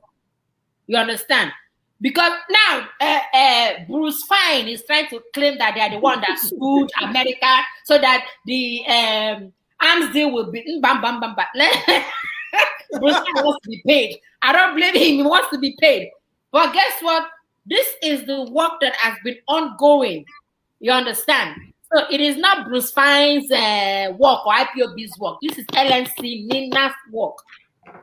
My sister, the women are here to make sure that they will not sell us a false narratives. So, a false narrative. The time has gone when the men will be out there in the front, hand and so English, things are being done wrong. This one, we're here at the war front. Nobody will bring any nonsense to our land and sell it to a group of people that are speaking gibberish, and then we'll buy into it. No. You don't get to do that again. Be you God self. Be you an internal colonizer, inside womb colonizer. You don't get to do what you used to do before. You will be asked questions and we'll get an answer. For the sake of our children, no more. No more status quo. No more Bruce Fine, no more area gonna Germany and all this stuff. You do not get to deceive our people. We will arrive at the scene and give them the information that they need to get where we need to go. So enough. What's going on? No more a confused ejiofor of a week. Nah. We don't care if you earn PhD from Harvard, from Yale, from anywhere you earn your whatever degree that you guys be using since. You didn't use your degree. You don't get to do that anymore. And we thunder here. We will expose them. Come to US and lie to my people. We will unfold. We will tell our people the truth. We'll tell the people the lies that you're lying. What you're using to collect $20 from our people, we will tell them the truth. Can you imagine? Collecting $20. And people are saying, one of the problems a lot of us, our people are very, very busy. When people see us come here every Saturday, they think that we don't have work to do. They just think that we are just some three lazy women that don't know what they're doing. No, good people don't know. Those that have sense know that we are busy. At this point in time, we don't care. Like we said before, we're not trying to be your friend. No. We are here to defend our father's land and make sure you, the so-called animals that are ruling that country, will do the right thing, not under our watch. Yes. Under our watch, you must do the right thing, whether you like it or not. You will be exposed, you will be talked about, we will be in your face, telling you the way it's going to be, because at the end of the day, our children's lives are involved. Guess what? You don't get to do what you're doing before. Very much mattered. Yep. Yes, ma'am. Yeah. So let us, now that we have explained everything, now the way forward. Sister, you want to do that? Yes, because people keep asking.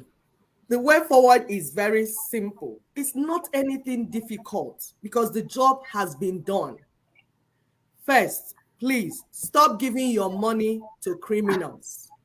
Hunger will kill you before the Biafra come. We are begging you. Stop giving your money to criminals. So stay away from crime, any form of crime. We do not need crime to safeguard, to get our freedom.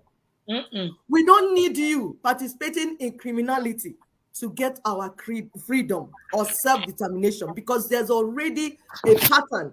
There is a progress. There's a process. There is a protocol. There are things that you need to do the correct way. You saw what happened in South Africa. Because in South Africa, in every freedom, like we told you, you always have the miscreants and the voice of reason, the people that want to do things the right way. But you know what? Eventually, the long arm of law will catch you if you decide to promote crime in the name of freedom fighting. That's why I'm saying no need. Please stay away from it.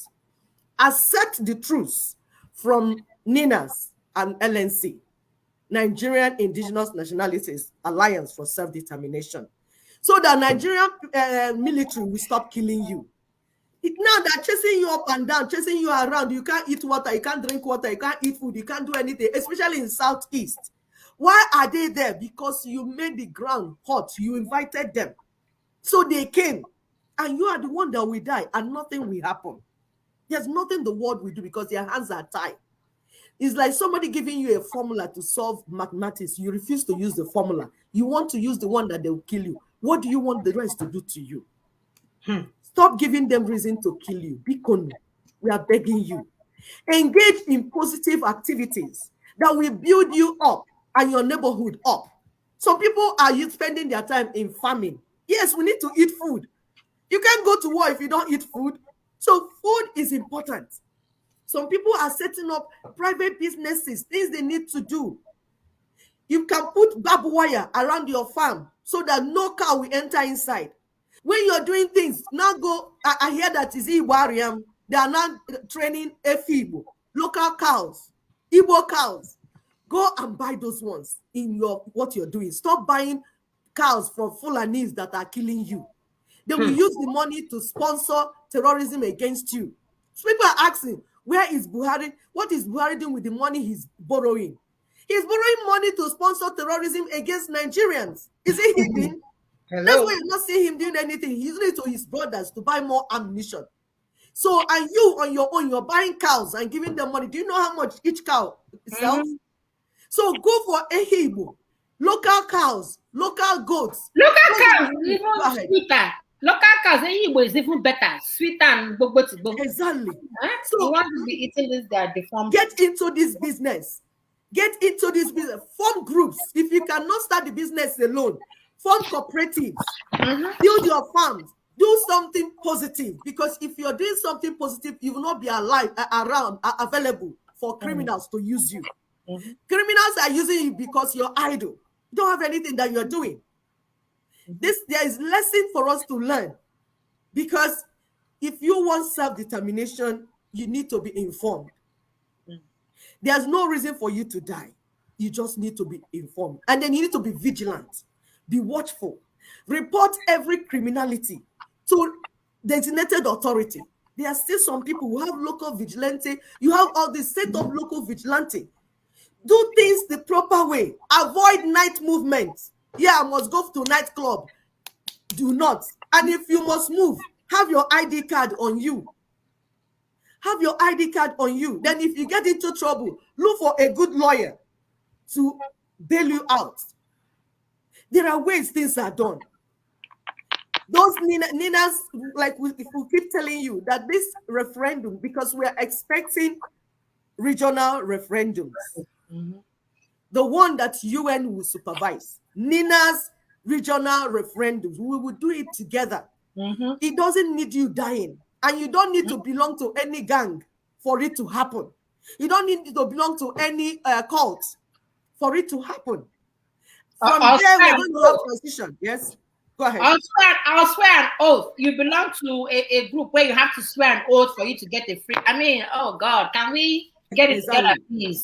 And we're going to have transition. The present people in government, because they don't want anarchy. The only issue that we have is at the national level. So we need people to be at the local level and our regions and our blocks, guarding things and taking care of things. There's going to be a transition from the present people to the next people. So don't worry killing people and castrating them. There is no need. When you are killing people and castrating them, you are only exposing yourself, and eventually when things settle, you will be sorted out. They will look for you. It's either life imprisonment or you will die. Please stay away from crime. Be on the positive side. Information will be coming out on what to do next, what to do next. Pay attention, please. Thank you, my sisters. Thank you. So I posted our phone number as well as our links for you to join us or call in to give us your contribution. If not, we'll be calling it a day. We cannot emphasize enough on the right way to this freedom. We've given you guys the pathway. There is no reason for you to die. For those of you that are still confused, my people, we'll be carrying my, because that's what we need to save our people. So we're not concerned about you. Very soon you will end up in the back of a tipper truck. They will open a ground and swallow you up. It's not even traceable anymore. There's no way to find you. You're gone. No, that's it. And as mothers, we know how hard it is to give birth. And we're saying, get on to. We are not here to make money. We have not registered any franchise in America to collect money from you. We are not getting anything. There is no reason for us to lose sleep every Saturday to come on air to talk to you guys, if not for love. But if you choose, because some of you will have to be cleared out of that land, God is coming to take you back over. So if you want the Egenti, the Mr. and Mrs. Egenti, they know they hear word. My dear, again, you end up at the back of the truck or Gongoro and you find yourself in a red ground somewhere covered up. Nobody will find you. It's your choice. Join the moving target. Join the moving train. Nina's has done the job. All you have to do is to key in, tell our people we know what to do. We're not going to allow the 2023 election to take place, the presidential election to take place. And we're telling you guys, close the shop in all your neighborhoods. Close the shop. When you see ad going on about election, do what you can on your own to make sure that election, especially, does not take place in your neighborhood. That's the power that you have. The Fulanis will not take it from you. The governors will not take it from you. Nobody will take it from you. And then for those of you no now body with able and kidnapping our people and selling their body parts, your time is up. Very soon you will be where you belong. So join the moving train. There's no reason for you to be a criminal. There's no reason for you to be selling body parts. There's no reason for all this. We're the one holding ourselves hostage. This thing can end if we do the right thing. We can end this madness if we do the right thing. If we start being honest with ourselves, we can end this. And we're telling you guys, get on to it. You don't have to die at the Mediterranean Sea. You don't have to end up in a Gongoro truck. You don't have to end up in the prison, because a lot of you, Ozulu can be back very soon, because the people that put you in the prison, they're in the prison themselves. So how are they gonna get you out? Eh? The person that made you end up in that prison or jail or whatever you find yourself, they've been captured. Who is gonna get you out? Your hungry mother that has 7 other children to feed. So how is she gonna give it to a lawyer? Get into this is not the time. I know a lot of you are using tramadol and using cocaine and marijuana. God knows what else you guys are smoking. The Yahoo generation, 4-1 generation that doesn't want to listen. If you don't listen, you will end up in the ground and nothing will happen. Ndi Dindo will move on. We saw what happened in Rwanda, where they allowed over how many people, millions of people to die. Osisi eti ha na lagoon somewhere. They are gone. The ones that are left are here to continue life. So don't be a victim. If you have not ended up as a cadaver on a medical school, what is it called, anatomy table, please don't do that. One bullet, you're gone. One bullet, you're gone. Do the right thing. Ozugozikwen, if you have something to add, our number is +1 774 338 0942. We have it going on our platform here, +1 774 338 0942. You can call in, you can use the link to jump in if you're comfortable and give us your contribution. If not, we'll see you guys next week. A word is not for the wise. A word is not for the wise. Do the right thing. We understand there is hunger in the land, and that's why we're doing all that we can on our own part to get this freedom that we are looking for. We weren't here for popularity contest. We weren't trying to be your governor or your prime minister. All we want, the same thing in the American need, we want it in our father's land, and we are not apologizing for it. Cha, cha, cha. So join in us, close shops, tell politicians, I'm not going to join you this time around. One bag of rice and diesel oil and the tomato ain't gonna do it this time around. That you need more. We have to leave an inheritance for our children. And so far, we haven't even begun the war because we are busy listening to all manner of stuff. So, sisters, anything else before we go? Yeah, everything has been said. It's just for our people to pay attention and stop getting confused. We know that a lot of people are emotional about the name Biafra. There's somebody on the platform that was saying that it is not Portuguese or Portugal that gave the name Biafra. But guess what? Just go and read your history. So whether Biafra or not, at this juncture, it does not matter. What we want is self-determination. What we want is self-determination of the Igbo land. The Biafran thing, or the Biafran name, the way it's being constituted, involves other regions. And this region, in all honesty, they don't want to have anything to do with Igbo man. I don't know where all this bitterness came from. Okay, yeah, let me take that back. The bitterness has been on for a very long time. And this is because those people sowed a terrible seed in the hearts of our brothers and sisters that are from these regions, like those from the Canadian South. They sowed this seed of discord for a very, very long time. So our brothers in the South area already hate us. So for the fact that is why we have to do this systematically. That is why we have to tell them that each region, you have to come as an ethnic nationality. So if you have brains, start listening to what we are saying. We're not saying that the name Biafra, that the new nation might not bear Biafra. It might, but it has to be through regional referendum. Everybody has to decide, do you like that name? Do you want that name once we have our new nation? So it's all of us deciding. Sister Amina, you have a call? Yes, go ahead and land and I'll... Oh, no, let's take the call. Okay, call out your name and where you're calling from. Oh, good afternoon, my sisters. This is Chioma, your sister. Welcome. I cannot be proud enough of you guys. You guys are doing a wonderful job representing us mothers. You guys had already said everything. LNC Ninas have been doing this work 20-something years ago. But some of these mumus that can just think, they are deaf and dumb, or they are just deaf and blind. Dumb, they could talk, but they are deaf at the same time and blind because they don't want to listen and they don't want to open their eyes to see. Unfortunately, Nina's NNC have been following UN protocol, which has strategic plans. Mm-hmm. And plans means steps, one step at a time. And each step has line item, if they know what that means. Line by line, item by item. You have to meet one step, and they will approve it. You submit it for approval, they approve it.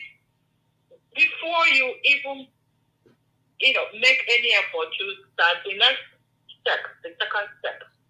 Okay? But Linux LNC have been doing this. Can you imagine? the type of work, the type of effort we have put into all this while we were all sleeping and just jumping Singing. around like monkeys. Yes. You know, and we are here, and most of us are still sleeping and jumping around like, we were sleeping, and then all of a sudden we got startled and start jumping around like confused human beings. They still don't want to open their eyes and see and just give credit to who credit is due. Our brother Tony Neddy, he's still a young man, but his brain is just like so packed. He's a gift to people. He's a gift to humanity. So we must all applaud him and all the other men, great men and women that he's working with. Instead of just trying to say, oh, for 20 years, you haven't achieved anything. As if to say, IPONC, Indigenous People of Vietnam, the Kano group of companies, for how many years now? 10 years or whatever. As if you're competing. You're not competing anything because the Kano, doesn't have any plan. It's not following any United Nations plan. But MIC leaders, they're following UN protocol strategic plan. So there's no comparison when it comes to whether, to compare or not to compare. There's no comparison whatsoever. Now the kind has zero plan. Bruce Fenn or Bruce whatever, he will continue to cash out. And that's why you guys are contributing. You guys are not, the money you're contributing is not to help people back home to be useful. It's to useless them. They will continue to be useless. You will continue to use them as available tool. Okay. Then Bruce Fenn will continue to cash out. What those attorneys said he has back home. What's their name? Ejimakor. Ejofwan. They will continue to cash out. Okay? And you people are here contributing. Go ahead, continue. Contribute all your paycheck.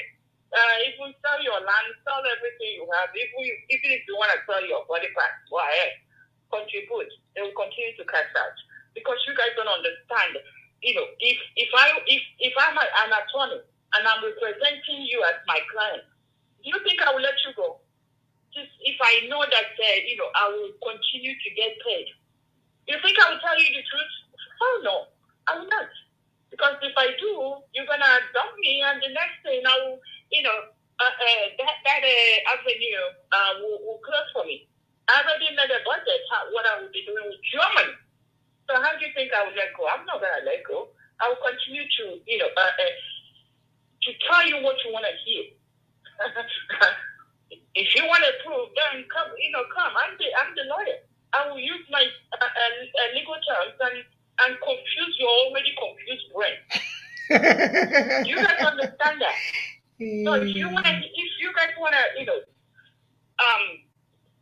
do the right thing, open your eyes, open your ears, so you will hear, okay? you will see, and you will act correctly. Okay? Yeah, hold on. Perhaps, if you don't want to hear, especially those of you back home, maybe you guys I don't want to, be, I don't know, maybe inhuman, but if you want to die, maybe you're part of the ones that need to go, so that, the land our land will be restored, right? Because that land needs to be cleansed and purged. Of course. Purged. Yep, Okay? the land will reject you. No, but I pray that, you don't fall victim of it. But if you do, it's your problem. Because you won't say that you haven't heard. Thank you. You say that you haven't seen. Yes. So I thank you, all our audience. You guys are great. For those of you that want to be great, our sisters, our mothers, you guys are representing us mothers. Thank you, sister. Very, very well. And God bless you guys and your family. Thank you. Bye-bye. Thank you for your contribution. Caller, with your name and where you're calling from. Okay, my name is Ikem. Okay, Kim, go ahead.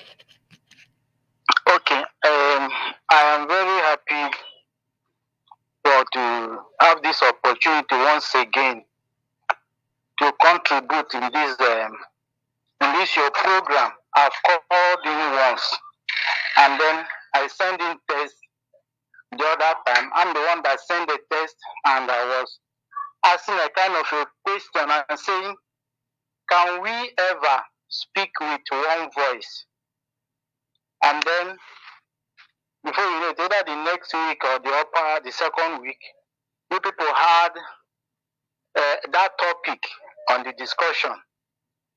I want to clearly state here that please, I am a concerned Nigerian from the southeast. I don't belong to IPOB. I'm not a member of MASOB. I've not had such intention. But as for freedom, this is one thing that I think myself and even my family and everybody around me is longing for. And then we know that we needed it because in Nigeria where we find ourselves is no longer working. And the only thing that can solve that problem is freedom. So, but there's one thing personally I like. If I see anybody fighting for freedom, I don't really know whether maybe in the wrong way or the right way. I love it. It's important that you know if it's the right way or wrong way, my brother. But go ahead. Yes, why I'm saying this thing is this. Very important. In Facebook, I'm not a follower of IPOB. I'm not a follower of Nnamdi Kanu. Mm-hmm. But when I was hearing all the things they're doing and all that, I am happy that we have somebody that is fighting for our freedom. Mm-hmm. Whether he's fighting it in the wrong way or in the right way, it's important. We the mothers are saying it's important for the sake of our children. It's very important. I know. I know it's important. Please, if you can just give me a little this thing. Why I'm explaining these things is this. Are you getting me? Go ahead and land. Go ahead. Yes, there are people that hate what IPOB is doing, though they are from the East. There are people that don't like them. There are people that know that what they're doing is not right. There are people that don't even know whether what they're doing is right or not, but they don't like the way they are doing it. I want to tell you that the same thing, Ninas and whatsoever the name called, there are people that don't know what people are doing. They may not like you. But what I'm trying to say is this, please, if it is possible, because if I ask this question now, it might take longer time or maybe something like agitation or argument. Because I am thinking that you people don't even need the IPOB to join you people. But if they repent or whatever from what you people are narrating, if they repent and decide to join in us and all that, good and fine, we have more support and this thing. But I want to make something clear. We in Nigeria understand what is going on. If you want to talk of where they are doing IPOB and Biafra, you talk of Ariari and Aba. But that area, there is no military killing them. What is happening in Imo State is politics added with Biafra and then IPOB and whatever. But if you look deep down into it, it is pure politics. What happened between this present governor and the ones that they removed, the wrong thing they did in Imo State, that was what brought all those things and began to aggravate all those things and then bringing in military and all that. But however, I want to plead with you people. There is something that our Igbo people used to say. But let me explain it and maybe not to say it direct how it is in my mother tongue. Maybe people might not understand it. There is no way. If you're a woman, no matter how bad, how ugly your son is, even if he's an imbecile, you will throw him away. You don't throw him away. So that if maybe people will minimize the way you criticize IPOB and Nnamdi Kanu, avoid those things. You have a lot of things to teach Nigerians. You have a lot of things to explain to them. So that I am thinking there are millions of people now that are joining and following Ninas. If what we bring freedom to Biafra land or Igbo land is the Igbos in Nigeria saying to the politicians, there will be no more election 2013. It means we will fail because everybody is afraid. Because once you rise up to say there will be no election, the politicians that are ready to join that queue, that bandwagon to steal Nigerian distance, we join those Fulani people and face you and pick you out and kill you. If there's a better way, a better option, we Nigerians will love it. But if it is saying there'll be no election, it is that same song that IPOB is singing. No, no, no, no. No, sir, please. It's not the same song. There'll be no election 2013. Hold on. So Hold on, sir. everybody's afraid. If you tell me Can if you you hold give me a on? better option now, I will come out open. Even this call that I'm making, Nigerians are even afraid of making such calls because if you are making call, you don't know who is monitoring you, and before you know it at night, DSS will come and pick you up. Please hold on. We don't want to endanger you. Anything we tell you to do, there's a way we are telling you should do it. We are not telling you to stand up. Hold on, hold on. Hold on now. Can you hold on, please? There's no election. Hold on, hold on. If it is standing up to say Hold there's no on. You are election, talking. You have spoken for some time. We are saying listen so that you understand what we're saying. Listen. Okay. One thing, Ninas will never tell you to do anything that will endanger you. Anything we tell you to do, there's a formula we are giving you that you will use to do it. If you don't understand that formula, do not even start, because you will do it the wrong way and get endangered, and we don't want that.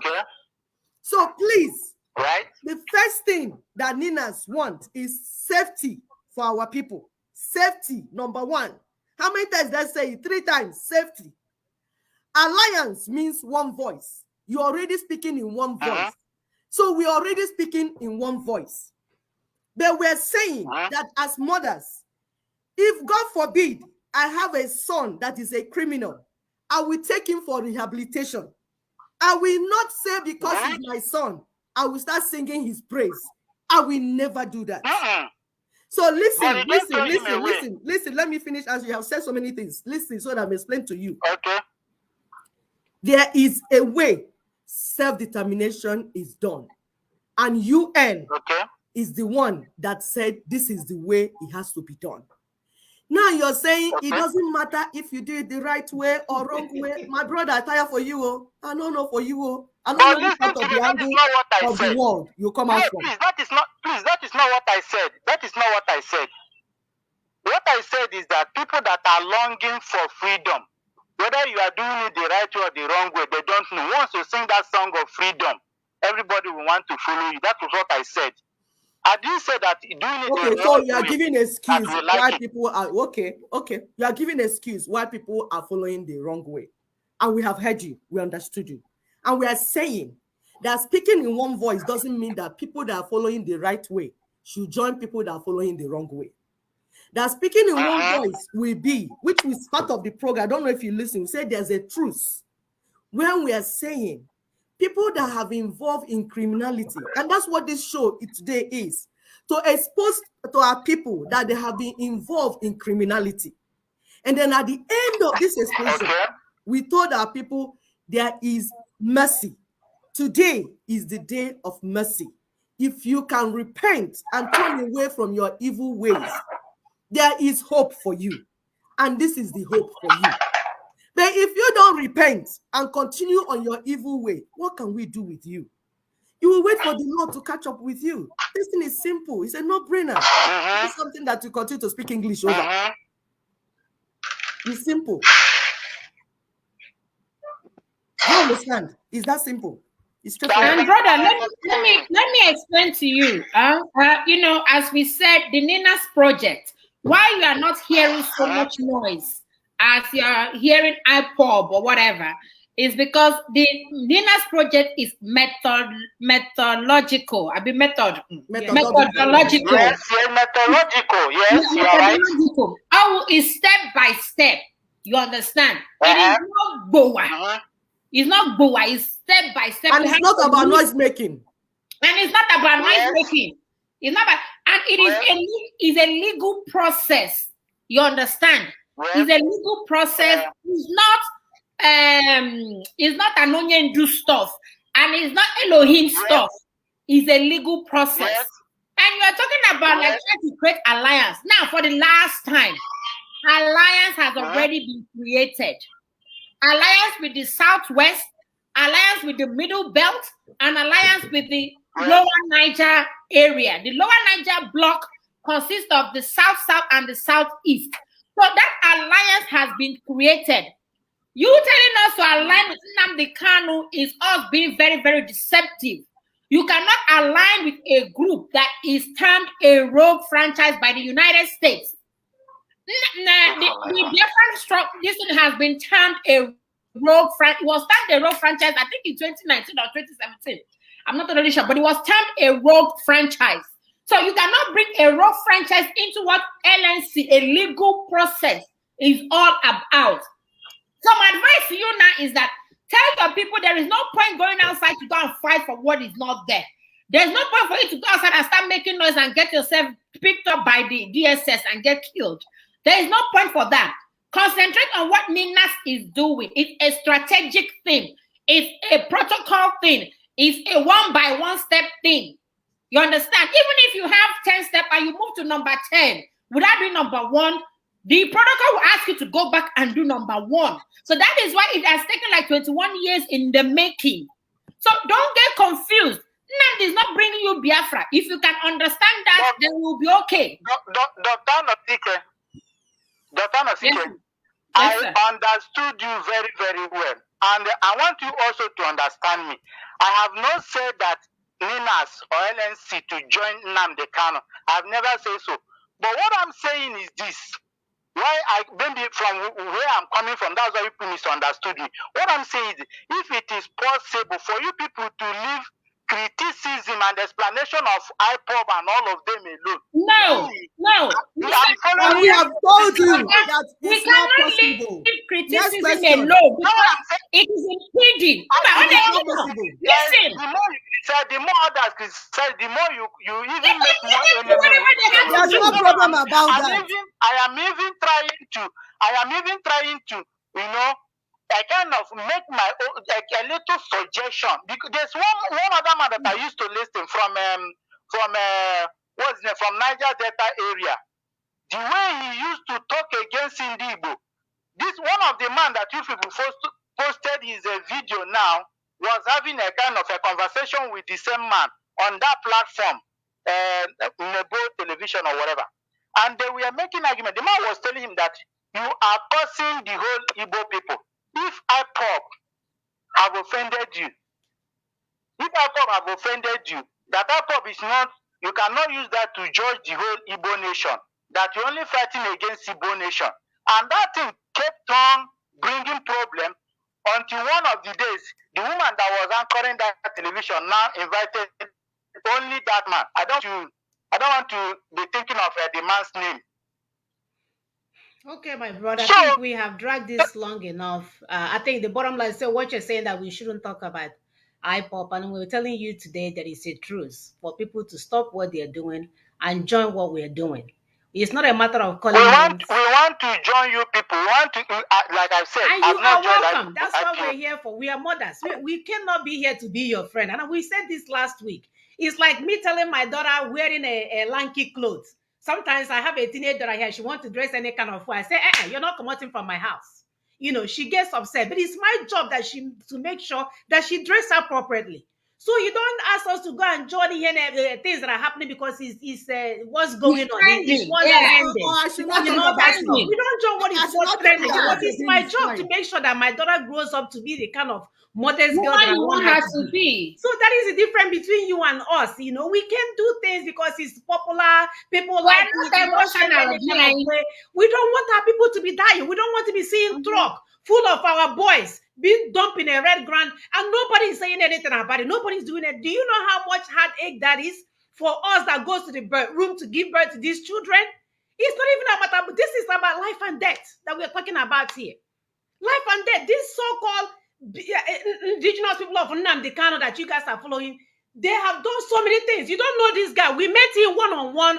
He knows what we need to do to bring freedom. He refused, but you guys are so naive. I'm going to his shenanigans. Nobody makes noise when they're doing the right thing. And it's not just that he refused that we do the right thing. He kept telling our people that the right thing people are doing is wrong. It's wrong. Anybody that does anything, he will call you a criminal, call you a saboteur, and ask you to be killed. All the women prostitute. And you want to get me free now? No, my brother, we're not even going there, okay? So we're not into popularity contest. If our young ones don't want to listen to our plea, guess what? Our land will reject them at some point. It's as simple as that. If you don't listen to your mother's plea, the one that gave birth to you, the one that breastfed you, you say that you don't want to get land, you will find yourself in the grave. We will cry as mothers and we'll move on. And all we're saying that we don't want to see that happen. You know, so don't expect us to sing and say it any kind of way. We know the damage these evil people have done in our land. And as I'm telling you right now, they are busy trying to divide the money that is being shared amongst themselves. We're saying it's enough. We just want the deceit to stop. We want our people to start listening. The reason why you come on board, and I promise you, because the noise making from those radio broadcasts has reduced significantly. And now our people can actually say, hey, well, what is the right way to freedom? Couldn't they say, I understand what we are saying. And then you're telling us to leave them kahane and mere there. Look at the gongoro with boys filled up, every one of them. Gongoro of our young boys. And then those of us in diaspora are there giving money and they are doing freedom. We don't really know how they are doing it, but it's freedom. It's highly irresponsible for anyone not to know what is not to know what is going on. Highly irresponsible. Highly irresponsible. You don't get to support what you don't know anymore because guess what? You're complicit and you're part of the problem. Complicit again. It's like me sending money to a useless brother that doesn't know how to do anything. I'm here fighting with my husband to be sending money to my brother that I know will useless the money.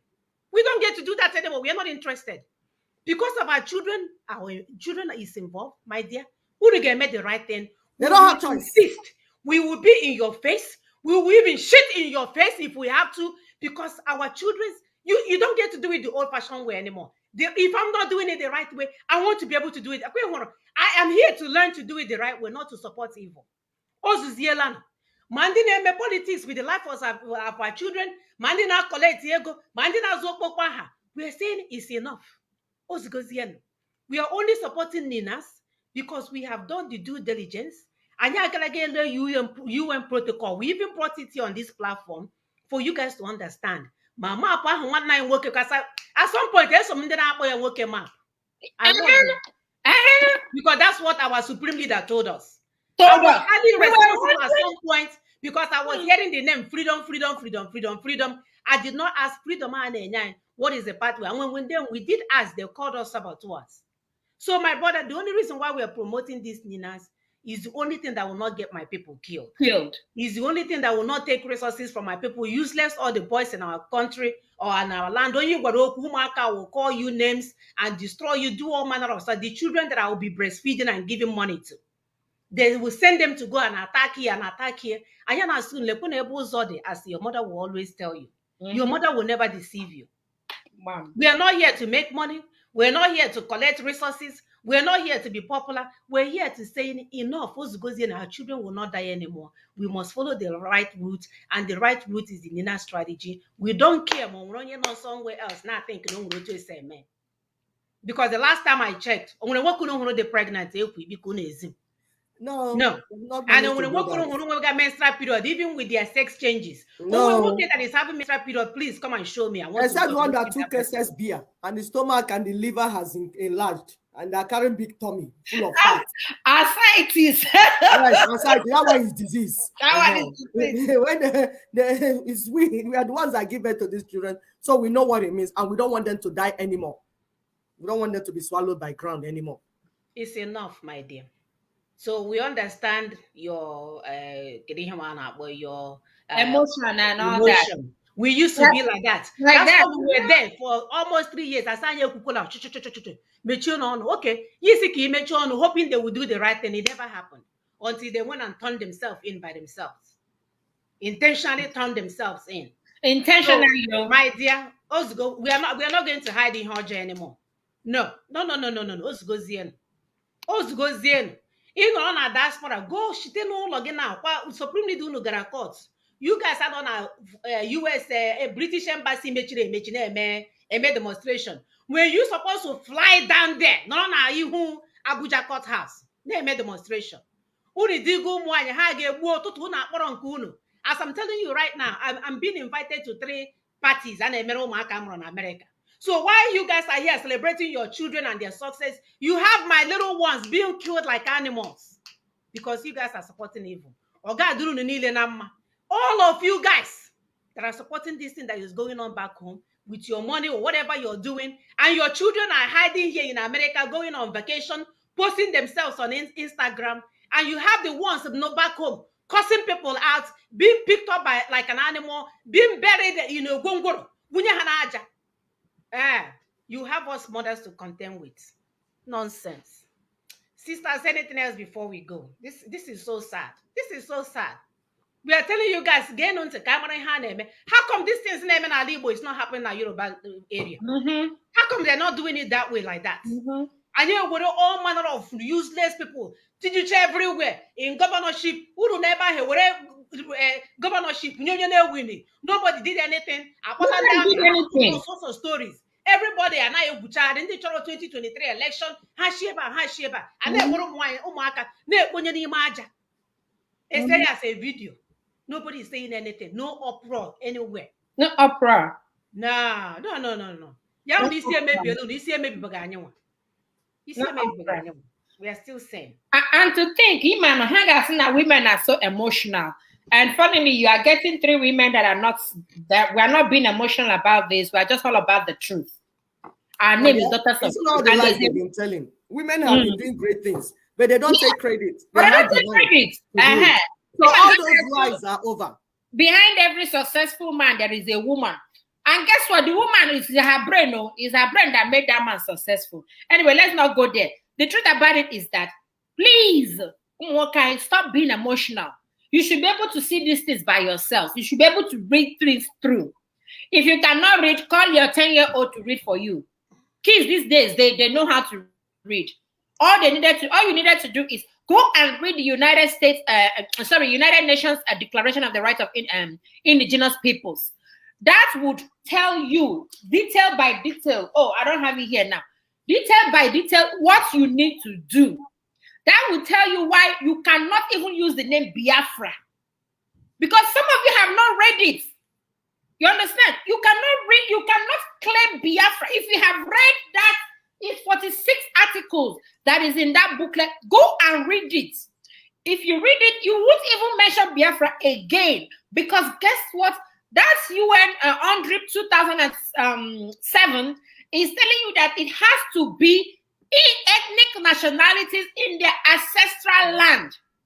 Oyibo, what it means is that where you come from, if you're an Igbo person, you are coming from an Igbo nation, you have to be within that ethnic nationality. And a Ijaw person from Ijaw nation, and Yoruba people from Yoruba nation, it has to be, and you have to be in your own ancestral land to claim anything. That is a formula. That is the formula, and it must be followed. It must be followed. You can't come and be claiming Biafra and say Ijaw is Biafra, Ishekiri is Biafra, Ogoni is Biafra, and even those people don't even want to see you.